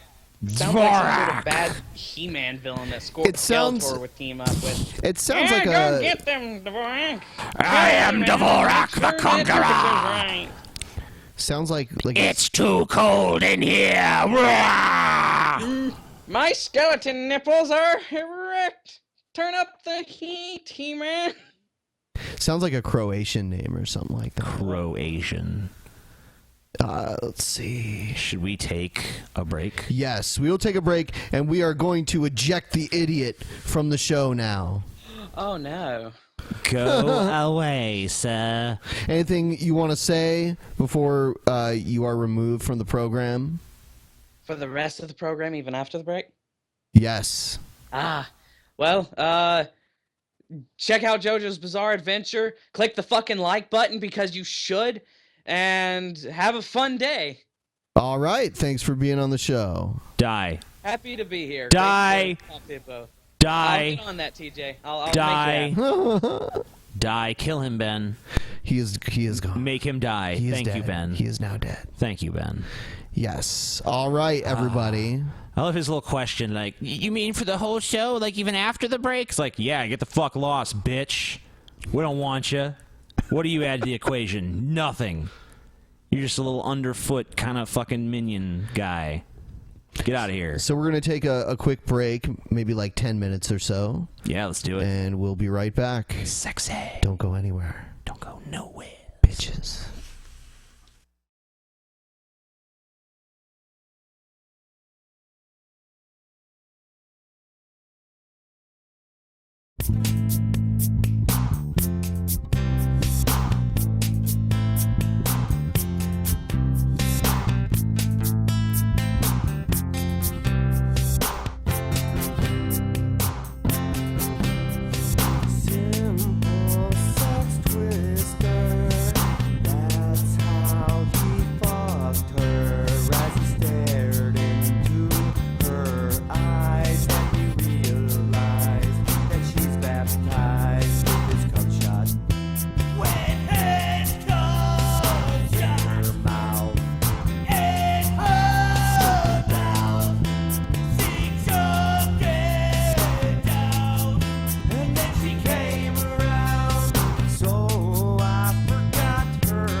Downtown, hobo on the ground, says he got a probe. No, I got my chode, but no, that's sick. If I want a dick, I can get a dick. And I like the metal stick with the little drip drip without the knob on the top and all the stickiness. And I know the satisfaction of a man, don't get me wrong. Wires the eyes and baby doesn't turn me on. Like when a man tries to beat me, take off my hobo clothes and then he tries to feed me. Cracking them out, put in the mouth, suck those out, make scream out. Then I'll be the hobo unit friends. Talk about standing in the street, getting bent over a vent. Looking forward to the broken experience. Get the move, dude, use it for the back in action. Stick it in and watch the hobo's ass contraction. Hobo, hobo, hobo, hobo, hobo. Anal, anal, anal, anal, anal, probin', probin', probin', probin', probin', probin', hobo, anal, probin'. Chillin' at home, watching the tube, sorting a boner for the killing of the hobos in the vicinity of the bone. Feeling good, looking out the window. Looking down the alley for a dirty old hobo. Yeah, I like the anal probe and shoving like the dirty dozen. Says the ladies in the dress, baby's mama's daddy's cousin. Make me feel like a hobo, tie me down for anal probe and tossing over with blood running out my ass. You think it's funny? Take a look at fucking bust you in the nuts like you're my lover. Fucking dirty hobo dick, it's saucy like the sucker drip. Think twice about your trip, the hobo probe with confidence. Building up the mean or something, lonely boy, just truck. Fucking hobo, hobo, hobo, hobo, hobo, anal, anal, anal, anal, anal. Robin, Robin, Robin, Robin, Robin, hobo, anal, probin'. Fuck that, I ain't no tool, bitch. I'm a hobo with two motherfucking fists. And feel that rim shot, big cock in your mouth, fuck, thinking master the anal probe. Greasy, greasy, greasy, greasy, grease it up. Stick it, stick it, stick it, stick it in. Slide it up and down, slide it up and down. Slide it all around. Greasy, greasy, greasy, greasy, grease it up. Stick it, stick it, stick it, stick it in. Slide it up and down, slide it up and down. Grease it, grease it, grease it, grease it, grease it up. Stick it, stick it, stick it, stick it in. Slide it up and down, slide it up and down.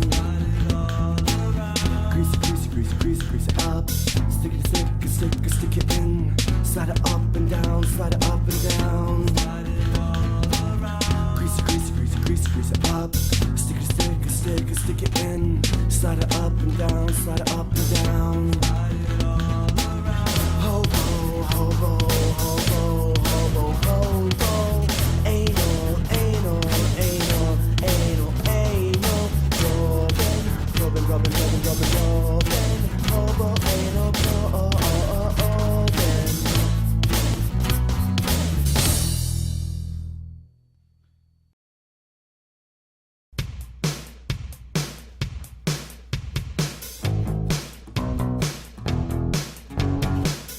Tell me how to eat it right, how to save the flavor. All night with my peaches and cream on my body, I dream of you, girl.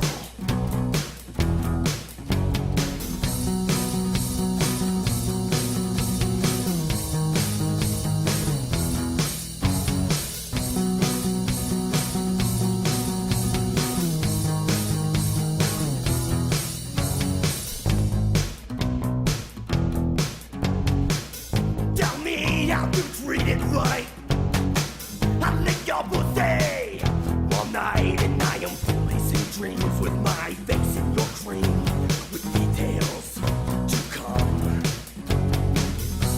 And I believe with your pussy, and I will eat your pussy clean. Tell me that you'll be my girl. Tell me that you'll be my world. Tell me that you'll be that slut in my dreams that I want you to be. Tell me that you'll suck my dick. Tell me that you'll lick, lick, lick. Tell me that you'll rock my cock like a whore and never stop.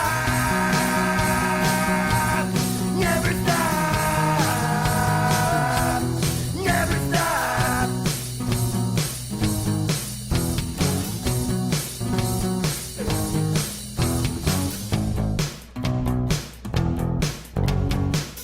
Tell me how to stick it right, how to poke you in the pokey and feel tight with my dick clean from your mouth servicing. Let's go, girl. And I believe when your pussy, and I will scream when your pussy. Tell me that you'll be my girl.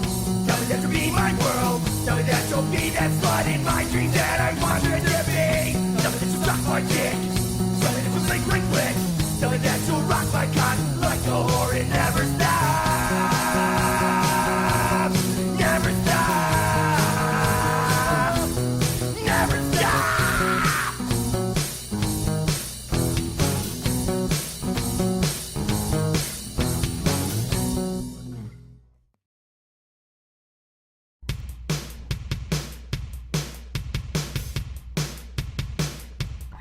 You know I'll wait for you to break your dawn. You know I'll wait by your window till the moon is undone. You know I'll wait by your back door down the scream until you come outside and see me while the kids are playing, playing in the sun. Well, I got my rights, I pay my bills, I got my know-how. When I never like to get my hands dirty, I got it all figured out. When I never play out the game with a chick, got to a change that bring me neither rich fucking no fame. Because I just want me a motherfucker, yeah. Thinking I just want me a motherfucker, yeah. Going to parties all night, the gates of barroom fight. Saying I just want me a motherfucker, yeah. Thinking I just want me a motherfucker, yeah.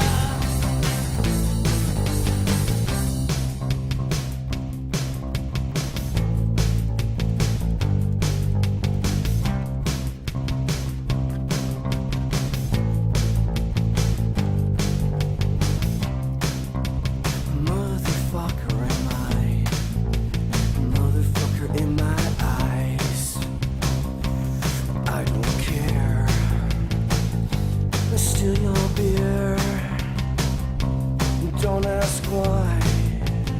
I'm just a motherfucker.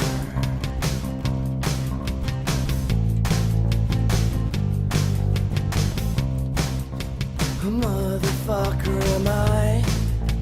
A motherfucker in my eyes.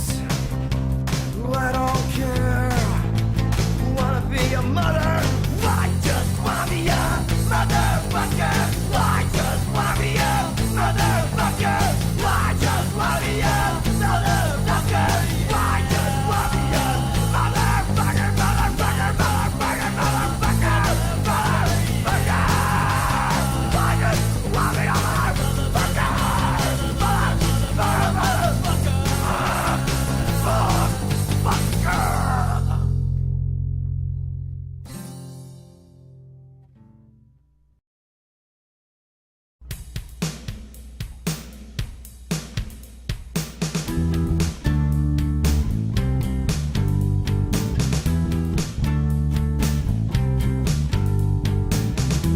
Came up with luck, and then she felt my nuts.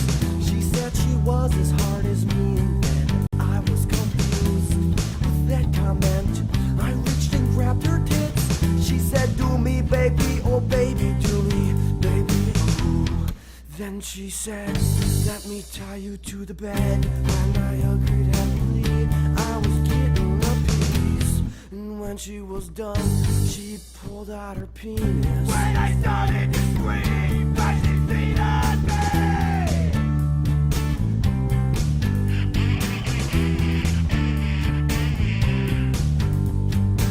She shit on my chest and rubbed my dick with it.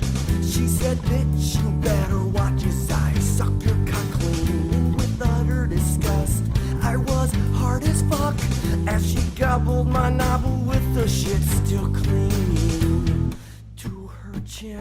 As she started to begin, eat my shit off my dick. And she started to moan like she was getting boned. She was a man, just a shitty man.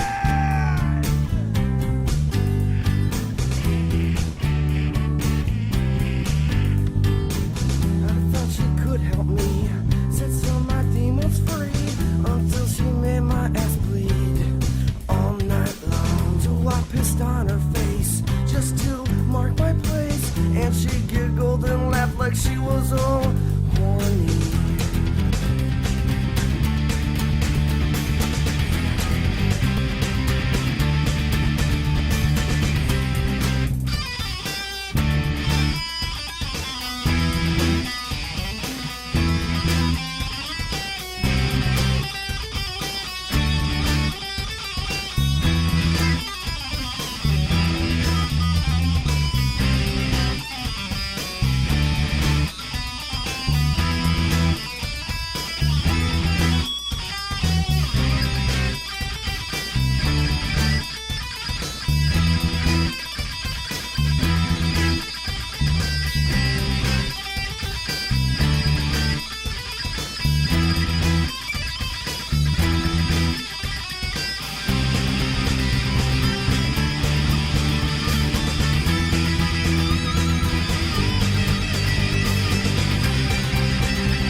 crack cocaine like a whore. She smoked a little bit, admitted, smoked up all her shit. Now she can't even stand on her feet again. Dada beat her, mama fucked her for all she was worth. Now she can't even give birth to the child she wanted with the boy she adored. Because she's called the whore, she's called the whore.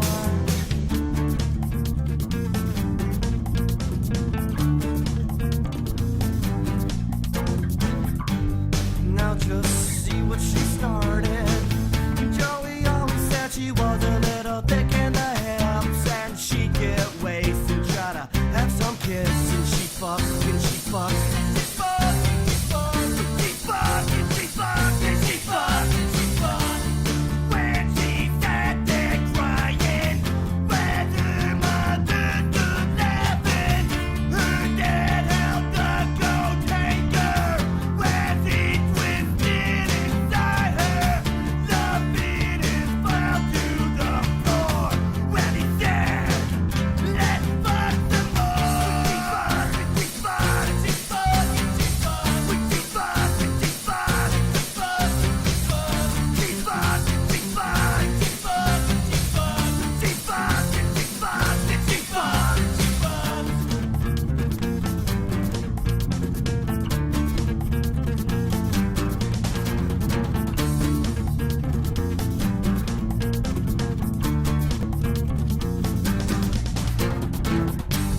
I know what I want and I want some feeling, but something inside me says I got nothing to lose, nothing to fear. You can't dare, say it, come here. So I look up to the sky. My eyes are burned, the things open wide. The sun is good. All right, everybody, we're back. Thanks for sticking around. Just wanted to take a moment to remind everyone watching right now that our Teespring store promotions are all back up and running right now. So if you want to get one of the Drunken Peasants t-shirts as they currently are, before we discontinue these, I would recommend going to the Teespring store. There's a link to it down below in the description to this video. I've actually went ahead and got a couple of these shirts myself, and the process was really quick and easy, and I didn't have to worry about being charged if, you know, the promotion didn't get enough buyers on it. Yeah, and the great thing too is that a lot of these shirts are really great quality. All of them are great quality. Even our more inexpensively priced shirts, people have told us they've been impressed by the quality of the shirt they received for the price they paid. And we have shirts of varying qualities. We have our band series. Yeah, the band series. Yeah, those are all pretty inexpensively priced at $12, but it's a great quality shirt from Teespring. And for $30, we have our most popular shirt, our Smoke Pan Everyday shirt. That is excellent quality American apparel. Yes. So if you're on the fence and you haven't gotten a shirt yet, do what we did and just go and reserve your shirt.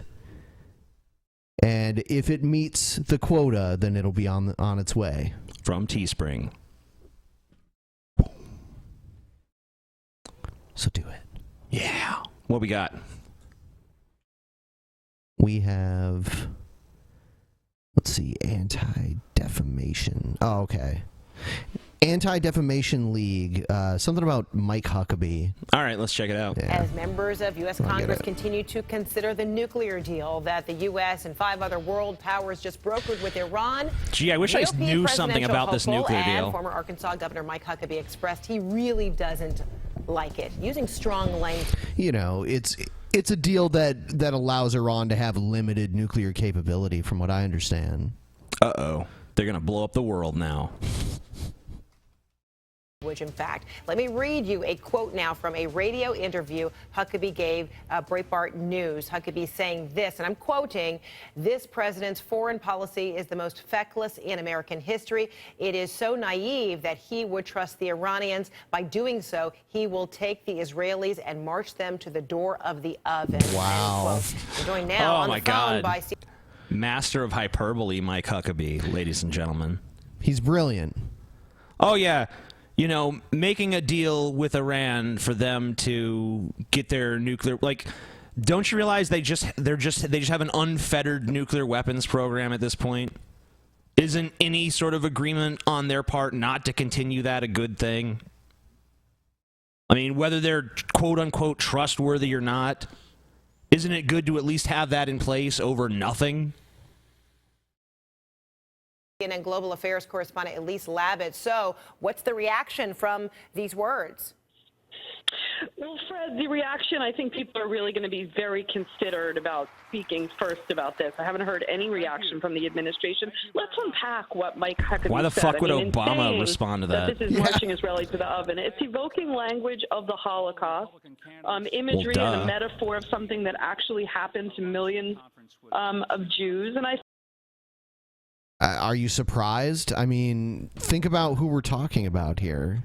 I mean, you know, it's like every election season we have these ridiculous quotes from people who are running for president on the GOP side. Who have no hope of winning. Right. And this motherfucker has no hope of winning. He has no hope of winning the nomination even. Right. I mean, I don't know. I guess they're pretty crazy over there. He but would be a fucking train wreck in a general election. I mean, you know, he's going around saying like this, you know, Obama might as well just be committing the Holocaust again right now. Yeah. I really think that, you know, the Republicans should probably go with the governor of Ohio, honestly. Kasich. Yeah. Why him? Because he fits the, like old white male demographic that they like so much, and he's also well liked in the biggest swing state that they pretty much have to win the presidency. Hey, that's true. Yeah. So that's probably who they should go I with. would bet that even if he doesn't get the nomination, he'll be the VP choice for that reason. He should be. I mean, he's not even really that old, But I really know nothing about him.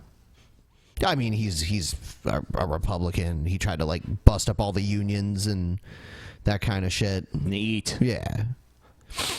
Yeah. I think, for Huckabee to be placing this at the feet of President Obama, we really haven't even heard language like that from Prime Minister Netanyahu. I mean, certainly there's very strong feelings about this Iran deal, not only from Israel, but from Americans, members of Congress, U.S. allies in the Gulf, and, pros and cons on each side about the strength of the deal and whether it really curbs Iran's nuclear ambitions. And Israel has called, Iran an existential threat, meaning it's a threat to Israel's existence if Iran were to have a nuclear weapon. But I've never heard the Israelis say that President Obama and the administration would be causing another Holocaust or a genocide if that deal were to go through, Fred. And do you see that this in any way impacts The all deal that is- goes through day 1. Day 2, Holocaust 2, open season on Jews. Steven Spielberg is being marched towards the oven right now by an Iranian soldier. Steven Spielberg. Yep, Steven fucking Spielberg himself is going to be killed by an Iranian soldier tomorrow because this deal happened. Is that what you want, considered, America? particularly as it pertains to members of Congress? You want the director of Jaws and E.T. to die? It's weird because we played that one guy earlier who thinks the Jews control everything. Yeah, and they want this to happen, and then these people are like, nah, Jews hate it. Gotta protect Israel. Israel's just this thing that America has to protect. That's it's like America's little kid, Kind of. Don't cross the street without looking both ways, Israel. I don't think so. I mean, clearly there's a lot of Republican rejection and opposition to this deal, and even on the Democratic side. But I think that, the problem here is that everyone is kind of tying this Is Mike to Huckabee Israel, slowly turning and, into Bill certainly O'Reilly the or what? presidential candidates are, They're probably about the same age. Yeah, I would say. They're starting to look the same, too. It's weird. Mike Huckabee was super, super, super fat at one time. He was obese fat. And then he started running marathons and shit, and he got all thin. And then he ran for president, and after that he gained some of the weight back. So now he's just a chubby guy. Yeah, kind of. But I mean, he was huge before.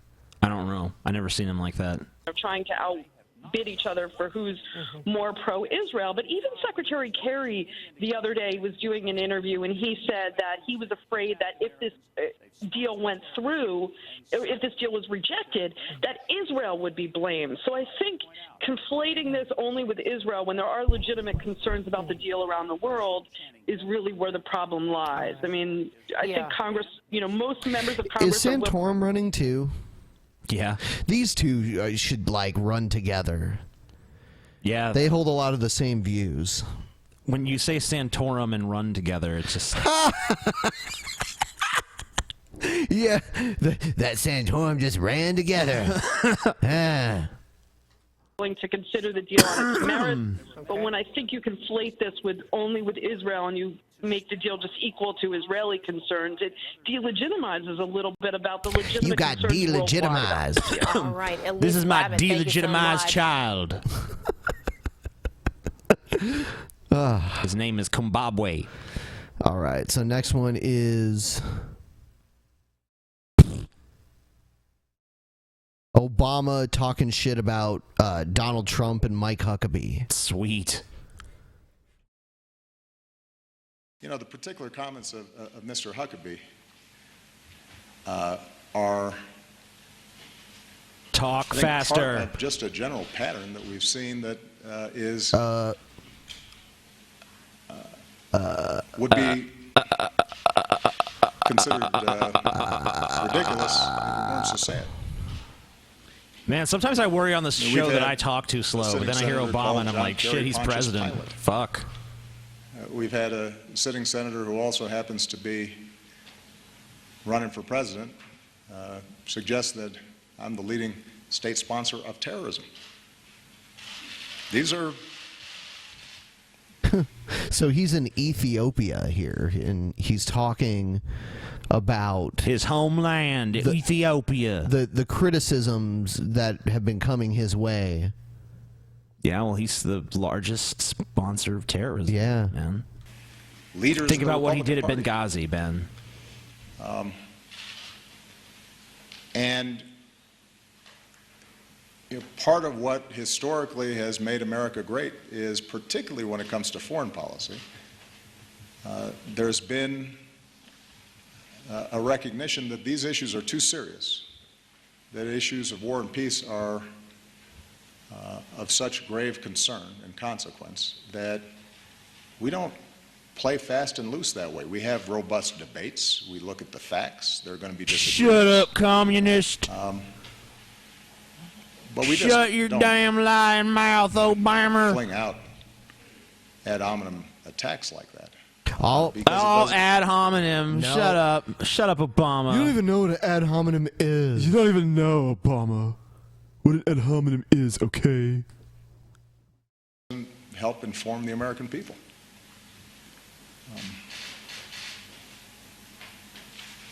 I mean, this is a deal that How much has weed been does he endorsed by smoke to people have like to Brett take pauses that long?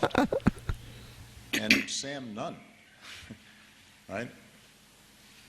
Historic Democratic and Republican leaders on arms control and on keeping America safe. And so when you get Sometimes I rhetoric feel like like you this, could get up and make a sandwich in the middle of his speech and not miss anything. There's times where he literally pauses for like 15 seconds. He's like, he does like the really faint, That's like his bullshit loading. Yeah. Politically correct answer loading into brain. Loading bar. Suppress real opinion. Say political answer.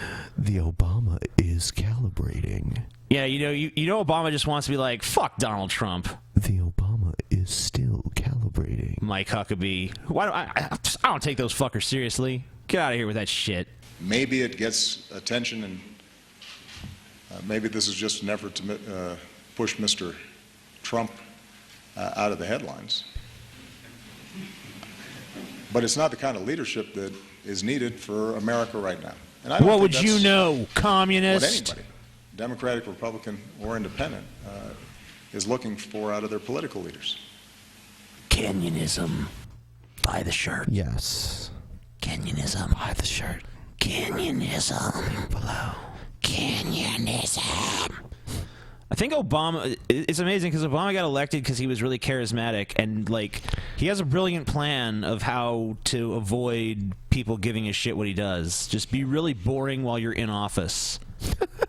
You know, give all your soaring oratories on the campaign trail, and then once you're actually president, start talking really I mean, disinterestedly. It was pretty impressive. I feel that. It's like Shatner or something. Yeah, it's like, what's with these weird load times and just everything has to be like so carefully worded. I guess it's because Obama just presidents are so scrutinized that he just feels like he has to make sure that every single word he says is like the perfect word choice. That is absolutely true. Yeah. You're right. Okay, so now we're going to move on to Fox News. You one cool customer, Obama. Look at Obama. It's like, you ain't catching me in no shit. I like Clinton's style. A Missouri sheriff facing a lot of backlash after putting decals on the back of patrol cars in Stone County that simply say, quote, "In God we trust." It's the national motto. It's printed on all of our money, but people are upset. Yeah, that's a pretty fair point, honestly. If it's okay on the money, why not on the police car? Right. I mean, I would say it's either okay on both or okay on neither. God told us to arrest you, and we trust in God. Yeah. I mean, it's on the fucking very currency that we use to make purchases, so what's really the difference?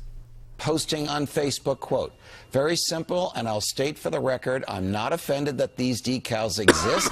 It's inappropriate to have them on government property. No voting required. It's a violation of church and state. You are showing a preference to a religion. How is this such a mystery? The sheriff reacting to the negativity earlier today. Watch this. Fuck you. I'm mad because I'm mad this is even an issue. There's, you know, hundreds and hundreds of sheriff's departments, police departments across this. There's hundreds and hundreds. Stone County, Missouri. Hundreds. Stone County, Missouri. In God we trust. Nation, probably thousands that have "In God We Trust" on the back of their cars, but I've been picked out as the one that they want to come after, and that's fine. But where's our patriotism? What? Anytime anybody Hold wants... on. Patriotism. You know, "In God We Trust" was added to the money, like, in the 50s, I think, to combat communism. So it's not I know like, that's why "Under God" was added to the pledge. Yeah. I think it was around the same time. They started doing all that patriotic shit because it's like, we're going to show those fucking Ruskies just how fucking American we are. They hate God. Well, we fucking love God over here. To be patriotic and make a symbol nowadays, they're attacked. Okay, so let me tell you what the Supreme Court is. All right. So I have a question. Supreme If it's really about patriotism, why not just put an American flag on the back? No one could possibly object to that. What is going on this couch? Like,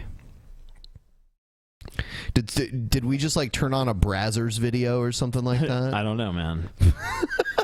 Meow, meow, meow, meow, meow. Yeah. The court has ruled that the phrase "In God We Trust" does not violate the First Amendment and does not violate the separation of church and state any more than "Under God" does in the Pledge of Allegiance to the flag. I think they or both saying do, actually.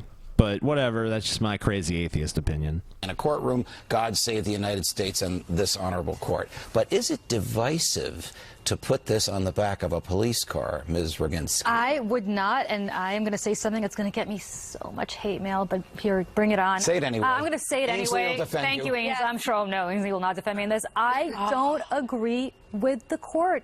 Separation of church and state means don't bring, if you want to put "In God We Trust" on a bumper sticker and put it on your car, great. So they're all going to attack her in a second, right? We'll see. Maybe they'll be better than I think they are. Money, don't put it on government property, take it out of the Pledge of Allegiance. This is Fox News, but you never know. They're going to pounce on her. Not I bet. because I hate God, I get it. I get it. It's legal. Yep. Hold on. Yes. How do you think they purchased the cruisers? With Monopoly money?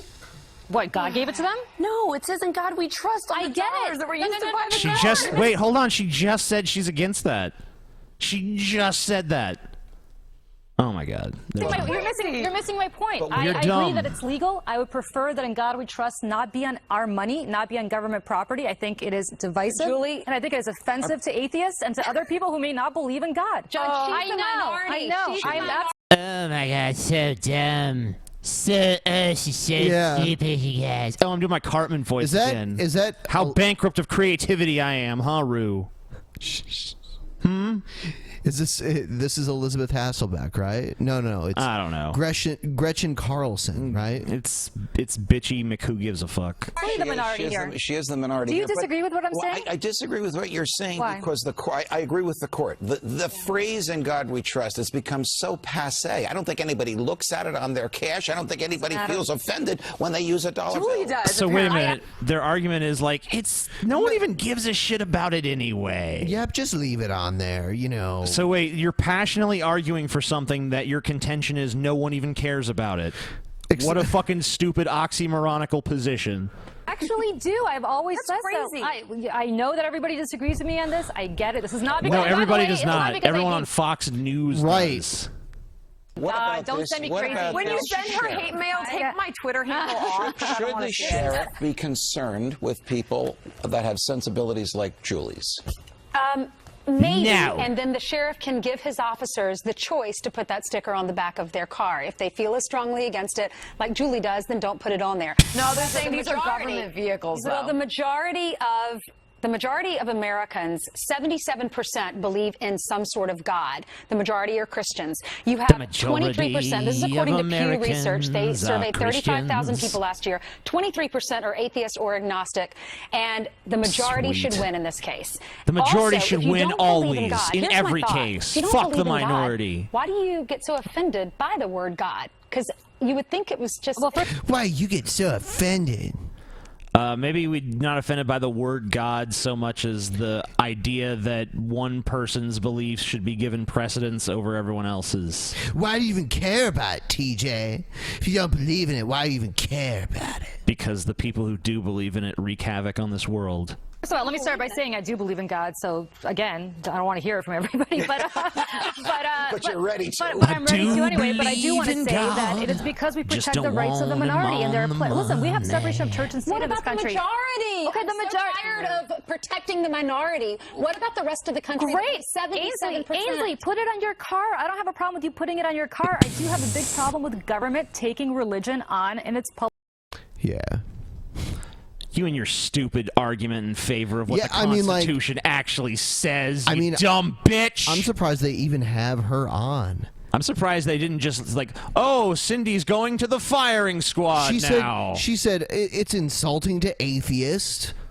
You know, Who gives a shit about those God-hating fucking commie heathens? Not I, said the Fox News host. If the Supreme Court ruled, I disagree with your I disagree with the court. The same way I disagree with having a creche on City Hall The couch property or shot anything makes me else. hungry. Take it out of the public Well, sphere. the court has ruled the other way on that. If you don't get arrested and do anything bad, you won't even have to look at the cruiser. You know what? I'm always.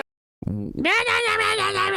It's like I can't even hear what anyone's saying. They're all talking at once. She's like, well, if you don't get arrested and do anything bad, you won't have to even look at the cruiser anyway. Okay. Ready to get Ainsley's so arrested. cool when she gets mad. I love when Ainsley gets fired up. I love that. Yes, girl, the tyranny. Yeah, pillow fight. Pillow fight. Yeah. Oh my God, gotta defend him. All right, Southern firecracker over here. Pillow fight. No pillow fight, I guess. No. Next time. Next time. On Fox and Fucks. Yeah, Fox and Fucks. All right, here's some more Mike Huckabee. He was asked a question at a town hall. So we're really doing a Mike Huckabee thing. Yeah. Sweet. Yep. We're doing We're Mike. we're recycling Mike Huckabee from the last election cycle. He's back and crazier than ever. Mike Huckabee 2, The Reckoning. So it's the less the federal government has to do with it, the better it is. Thank you. Thank you. Hey, that Jew-hating guy is there. No, That's it's a different guy. Oh, you're right. I'm not You're really a Starker. political person, but I I'm a weird person. You're a religious person, right? You're Christian. I'm a believer, absolutely. Absolutely. Yes. Wait a minute. So he gets on. That's a strange answer. You're a Christian, right? I'm a believer. God believer. He didn't say what he believes in. Maybe he's a secret Satanist. I'm a believer, you know, and then like you fucking hear the devil cackling in the background. I pull Huckabee's strings. About the Bible. Uh-huh. And about three different points here. I think it was Proverbs 22:9. He who is bountiful of the eye, he gives food and bread to the poor, which goes against the conservative ideology of entitlement. Second one is Revelation 11:18. Destroy the destroyers of the earth, which goes against the anti-environmental stand that conservatives often take. Wait a minute. Did this guy open by saying he's not political? He sounds like he's pretty political to me. Sounds like he came with these questions prepared. Yeah. Mike Huckabee's like, fuck. How's Huckabee gonna get out of this one? He's in a real pickle. And finally, it's thou shalt not kill, which kind of gets in the way of the being at war all the time thing. Let me take all three of those as best I can. If I miss one, make sure I hit them. The first one had to do with dealing with the poor. We absolutely have a responsibility for the poor, but it is the responsibility of me as an individual believer. It is not something I pawn off on the government. The reason that the government is in the poverty business and the welfare business is because the church got out of the welfare business. No. If the church is out of the welfare business, then why do we still give them tax-exempt status? There's plenty of charitable organizations operating in America, both churches and non.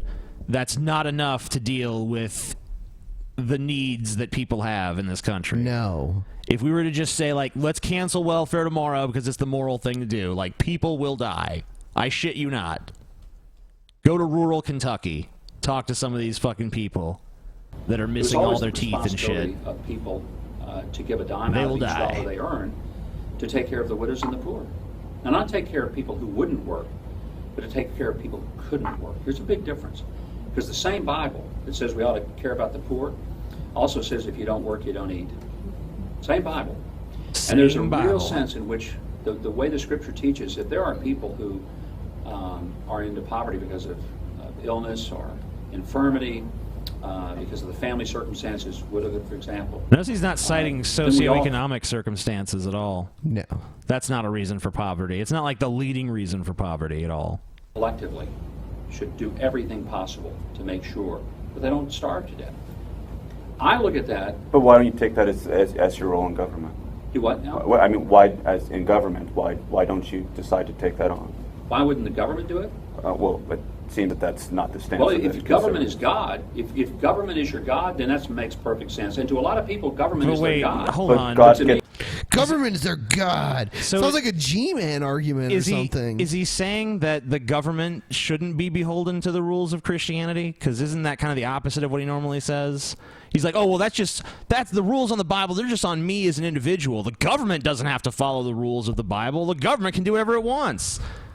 It sounds almost to me like he's endorsing, like, you know, secularism there, which I know he doesn't, so it's kind of strange. Yeah, it is kind of a strange argument. Because isn't he the big theocrat, so shouldn't he be the first to say that government should be following the rules of Christ? And, you know, Christ said, feed the hungry and help the poor, so shouldn't the government be in that business by his own standard of, you know, we need a more biblically founded country with a government that follows the rules of the Bible? No. Okay. You know, the church, they stopped being charitable, and that was just the end of charitable organizations being able to take care of all the fucking needy people on Earth. And now the government just has to do it to increase its fascist powers. Yep. Gotcha. God is not my government. I mean, government is not my But government. then why does it get brought into things like the abortion debate and et cetera? Why is it what? No? Yeah, get into the abortion debate and things like gay marriage. Well, abortion has to do only with the fact that we want to protect people who are innocent, the same way we want to protect the widow. Well, Let me ask you. I would agree with you. Okay, I know, but I'm asking, do you think there's any such thing as a life that doesn't have value? Is there such a thing? Absolutely not. I'm a vegetarian. I don't believe in eating animals for that reason. All right. And also, I'm sure I you're grow not, the beard Mike because it's a sin to shave. You know, you shave, and this is what the Bible says.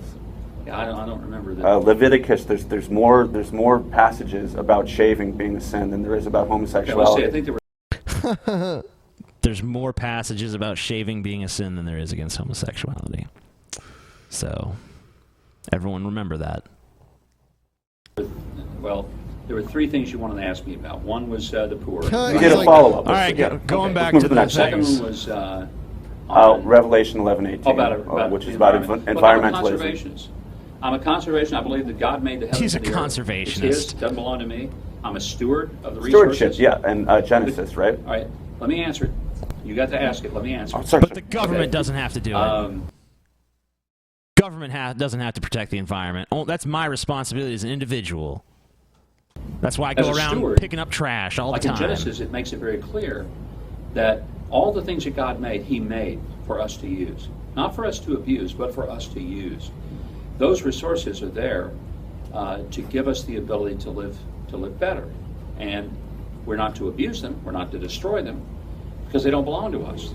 Okay, well, hold on. Now, as a Then conservationist, why are we burning through fucking fossil fuels, and why are we using up all of the water in the underground lake below Kansas and shit? You know, why are we're totally abusing the resources, so how can he possibly sit there and say, oh no, we're not abusing the resources at all? We're blowing through resources. We almost have no choice with 7 billion people on the planet. I believe very, very strongly taking good care of the earth and its resources. I do not in a believe, vague, however, in nebulous worshiping them way and elevating them above human beings, because that would be totally against the teaching of Scripture. When you talk about human And the third beings, thing you're about- talking specifically. You're not. I mean, you're not talking about all the people who have been like affected by illness related to pollution and shit like that, or like the future generations who are not going to have the resources that we fucking blew through. You're talking about like billionaires and millionaires who want to enrich themselves, right? You can't trouble them just to protect the fucking environment, because that would be, you know, the worst form of pussy liberal communism. Thou shalt not kill. Technically, the words, because I studied in Thou shalt not murder. Thou shalt not murder. And murder is to take the life of a person without cause, without reason. But if you're engaged in a war, and there are many, many scriptures that... I got to agree with Huckabee on that one, because the Bible certainly does not have any problem with endorsing wars. Tons of wars endorsed in the Bible. So I think Huck's probably right on that interpretation. Then it is not murdering someone. In modern society, it seems like we'd have non-lethal ways to... I mean, we've got all these drones flying Let me around. put it this way. If somebody breaks into my house at 2 o'clock in the morning... Drones are still lethal. I get what murder is. No, I'm just going to explain to you. They come into my house at 2 o'clock in the morning, and maybe I don't have time to ask them, I'm sorry, do you have a gun? Here's what's going to happen to them. I'm going to call 911, but I'm not calling to wait 20 minutes to the cops to get to my house to see if maybe I can helplessly wait. I'm going to take the call to 911, and I'm going to tell them where to come pick up the body of the idiot who broke into my house at 2 o'clock in the morning. Now, that's not murder. That's self-defense. I get that, but I mean, Obama's just But seems like willy-nilly. What if you're the idiot that dies? You know, I mean, like, just because you have a gun doesn't mean you've automatically got a one-up on the burglar, you know?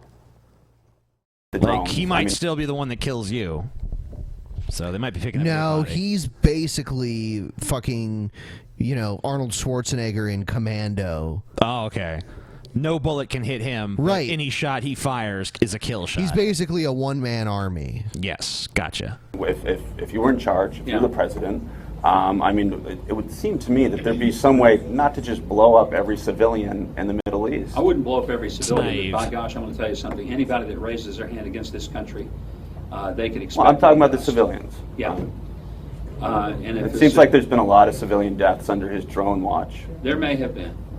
There haven't been enough terrorist death under his watch. That's part of the problem. We have been way too light on the number of attacks on the ISIS supply lines. Haven't drone strikes increased under Obama? And didn't Obama kill fucking Osama bin Laden? I mean, obviously not personally, but you know what I'm saying? I guarantee you there are people that don't believe that for a second. Yeah, Obama died. No, I'm sorry. Osama died years ago on a dialysis machine, and you know the government's just been waiting to play this fucking Osama trump card for a while, and then when Obama's approval ratings decline, they're like, "We got Osama, we killed him." Trucks and their supplies, they'd still get out to their mainline soldiers, if you will. You know the funny And thing that is, should like, not happen. if Bush had been in charge when Osama bin Laden had been killed, there would be conservatives running around with like T-shirts of his face and like, "We got him" and shit. You know? Yeah. Yep. Yeah. Oh fuck, man. That would have been like gloat fest. You know? We killed Osama. Yeah, there'd be like We parades killed and shit. Osama. We killed Osama. But because Obama was in charge, just like, he probably didn't even really do it. Yeah, it's probably, you know, fucking, yeah. He can't do nothing. Fuck him. There probably is. Supposedly there was like footage of it, right? I don't know. Probably. That's classified, but because didn't they say they watched it happen? Yeah, I guess they did. So I'm yeah. sure that was recorded too. But we're not allowed to see it. Fuck. Because then, you know, we'd see clearly it was an actor. You know, if that footage is ever released, there's going to be videos on whatever the equivalent of YouTube is. And they're going to be, like, going through the footage, like, see, it's a fake beard. You can see the little hook over his ear there. This is bullshit. It's like Tom Riker. He pulls off his fake sideburns. Okay, I'm going to let some other people ask questions. Oh, and he won the bet, which means that I have to offer you. I have to offer you a flower for peace, and ask you to say a prayer for peace. Will you say a prayer with me for peace? Well, let's do that at the end of the show. All right, okay? All right. Thank you. Let's get out of here, buddy. Will you say that prayer for peace later? Sure, of course, always. Sure. Every day. Peace. Gotcha. Nice to see you. Thanks for coming out. Thank you. Peace. Motherfucking peace, y'all. All right, next one. In Detroit, there's a satanic church there that's unveiling a statue. It looks like a Baphomet. Cool. It has caused an uproar from the moment it was announced. A satanic statue slated I wish I had to be that in my unveiled room. in Detroit later this month. But despite outrage from religious leaders, those plans How could there be are moving outrage from forward religious tonight. leaders? 7 It's a religious Action reporter symbol. Ross Jones is here now with this strange story. Only word for it. Strange. Good evening, ladies. The Only Detroit has been word through for it. hell for all sorts of different reasons, Good from riots to evening, bankruptcy. ladies. So maybe that's why one group says the Motor City is the perfect place to unveil a symbol of Satan. Sweet. Detroit rock fucking city. Yeah. Gather together to stand as one unified voice against this demonic spirit that is trying to invade our city. If you've been at the Boo, Greater New pussies, Mount Moriah boo. Yeah, come on, man. Baptist Church this morning in Detroit, you might have wondered what in the devil Look at this. Oh, God. It's got like 8 people. they were talking about. In this city, we will not allow it.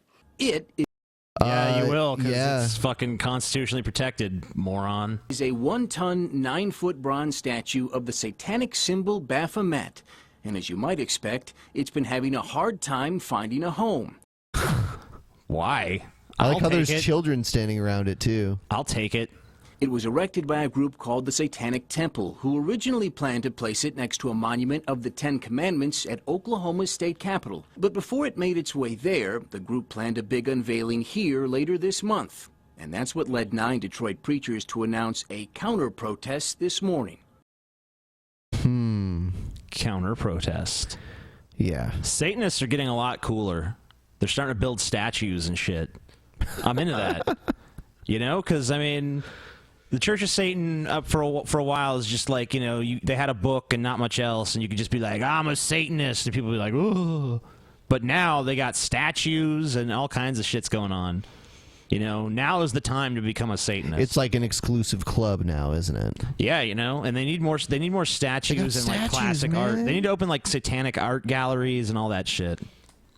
They were kicked out of Boston, right? Oklahoma didn't want them. They tried to put satanic coloring books in Florida, right? That was Sweet. shut down. Now they come to Detroit. Why did they come to Detroit? That is the question on the minds of just about everybody who's heard of the temple's plan. But according to their spokesperson, the group has strong membership ties here in the city.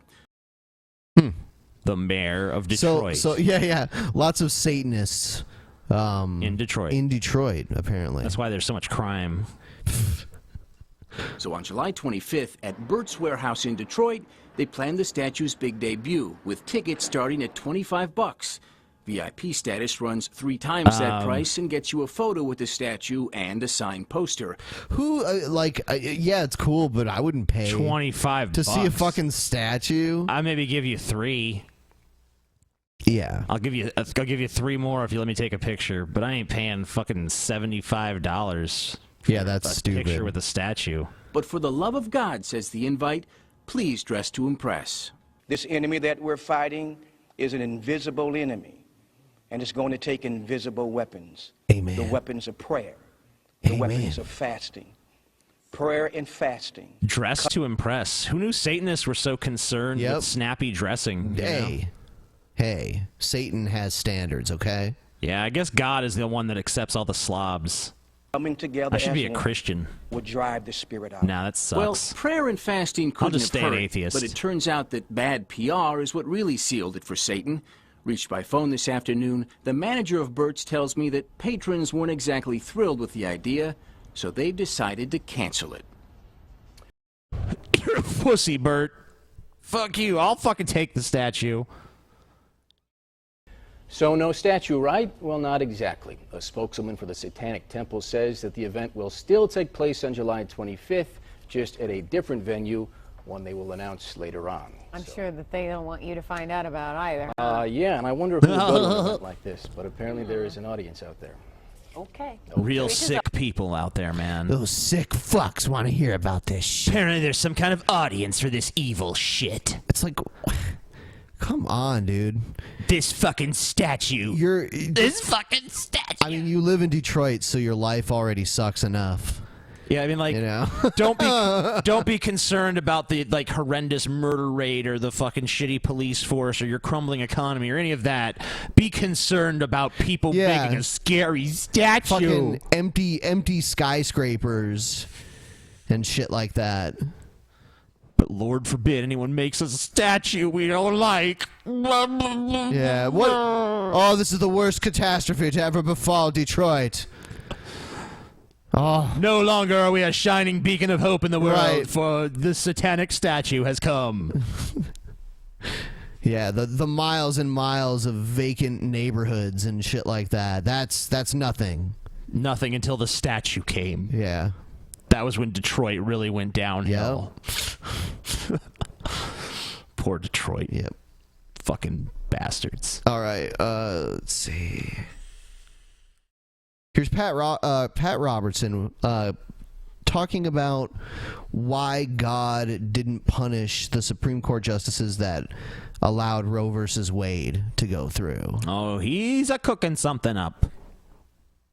Okay, Pat, this is from Eugene, who says, excuse me, my wife and I are lifelong 700 Club members. We often hear how the Republicans are so against abortion and Democrats are so pro-choice. But this was not the case on the Roe v. Wade decision. 3 Nixon appointees, Blackmun, Powell, Berger, and 2 Eisenhower appointees, Brennan and Stewart, comprised a Republican majority, even without the 2 Democrats, Marshall and Douglas, voting. Why are these men not called out for the genocide against the unborn? Why did they all live to be such an old age after committing such a despicable act that has brought a curse upon the land? Please set the record straight. You'll have to ask God why he didn't kill him. I'm not in charge of the death or life. Yeah, ask God. Yeah, you'll get your answers there. For the Supreme Court judges, so it's in God's hands whether they live a long life. Wait a minute, you've stated on several occasions that you talk to God and know what he wants and his will. Nope. Not now. Not on this one, though. This one's too tough, so God's mum on this subject. Abortion, and Blackmun indeed was a Nixon appointee. You're absolutely right. It was an incredibly bad decision. It was based on no science, nothing that was there, but they picked up stuff from Planned Parenthood and other, population. The wealthy people of our country wanted to make sure that the black and the less fortunate didn't outbreed.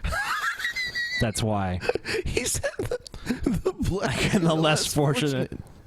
What? The black and the less fortunate. Ugh. Yep. God, he's just. This. So they wanted to make sure the population of those people stayed small. I know that sounds gross, but that's what they believed. And then they had Margaret Sanger, who was saying that black people are inferior, that southern white people are inferior, that European Protestant... And that's why we have abortions.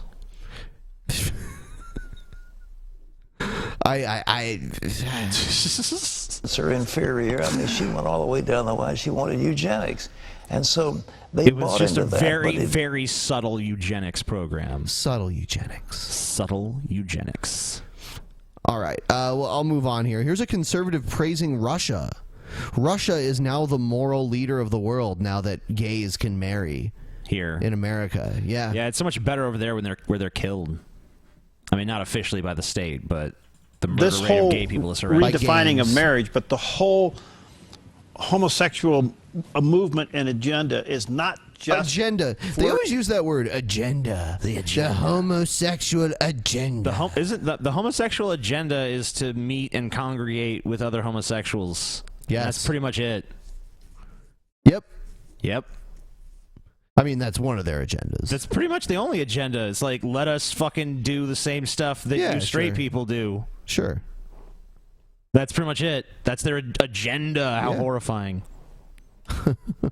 Pushing in the United They wanna States, be it like seems like a us, lot of kill 'em. countries now are battling Yeah. this. Can you give me a quick update on that?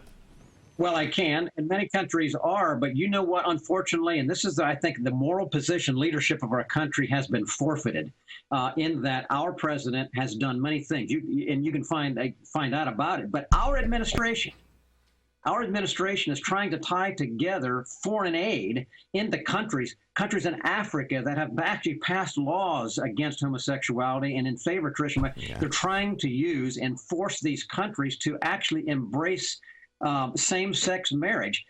Our country, this nation, is probably doing more to advance the face of same-sex marriage than anything else. I look over to Russia. Putin, the Russian Orthodox Church has now lifted themselves up as the moral leader of the world. They are saying themselves. A fucking fascist country led by a fucking dictator where, you know, gay people are beaten to death by roving gangs of homophobes. That is the moral leader of the world. Yeah, I don't know. Isn't this a country with one of the lowest life expectancies because the men drink so much vodka that it actually like significantly shortens their lifespans? I think I've heard that. I don't know if that's true. Maybe that's just something a racist told me. That they are viewing them, believe it or not, Russia and the Orthodox Church, as the protectors of moral truth. The West in the United States have become the leaders of moral depravity. This is an amazing shift. Hold on. Amazing shift. Wouldn't some country like North Korea or, you know, Saudi Arabia or something be the leader of moral depravity? I guess not. No, it's America. No. Yeah. Not because of anything not because of any of the actually bad stuff we've done. You know, of which there's plenty, but because we let gay people get married. Would take fellows like William Penn, who are focused on a holy experiment, and John Winthrop, A Shining City on a Hill. I mean, these individuals, to now see that we have become not a shining city on a hill, but a purveyor of evil, to be an incredible thing. But it's a mark of where we are, and I'm saying that change is immense and will be far more costly to us than the passage of a few laws. Loss of moral leadership is an incredible thing, and we're doing this right now to the world, and they're angry. The world is pissed. In a world where they're angry. All right, everybody. There's a shit ton of countries that agree with us anyway. Anyway, go ahead. We'll be back on Wednesday.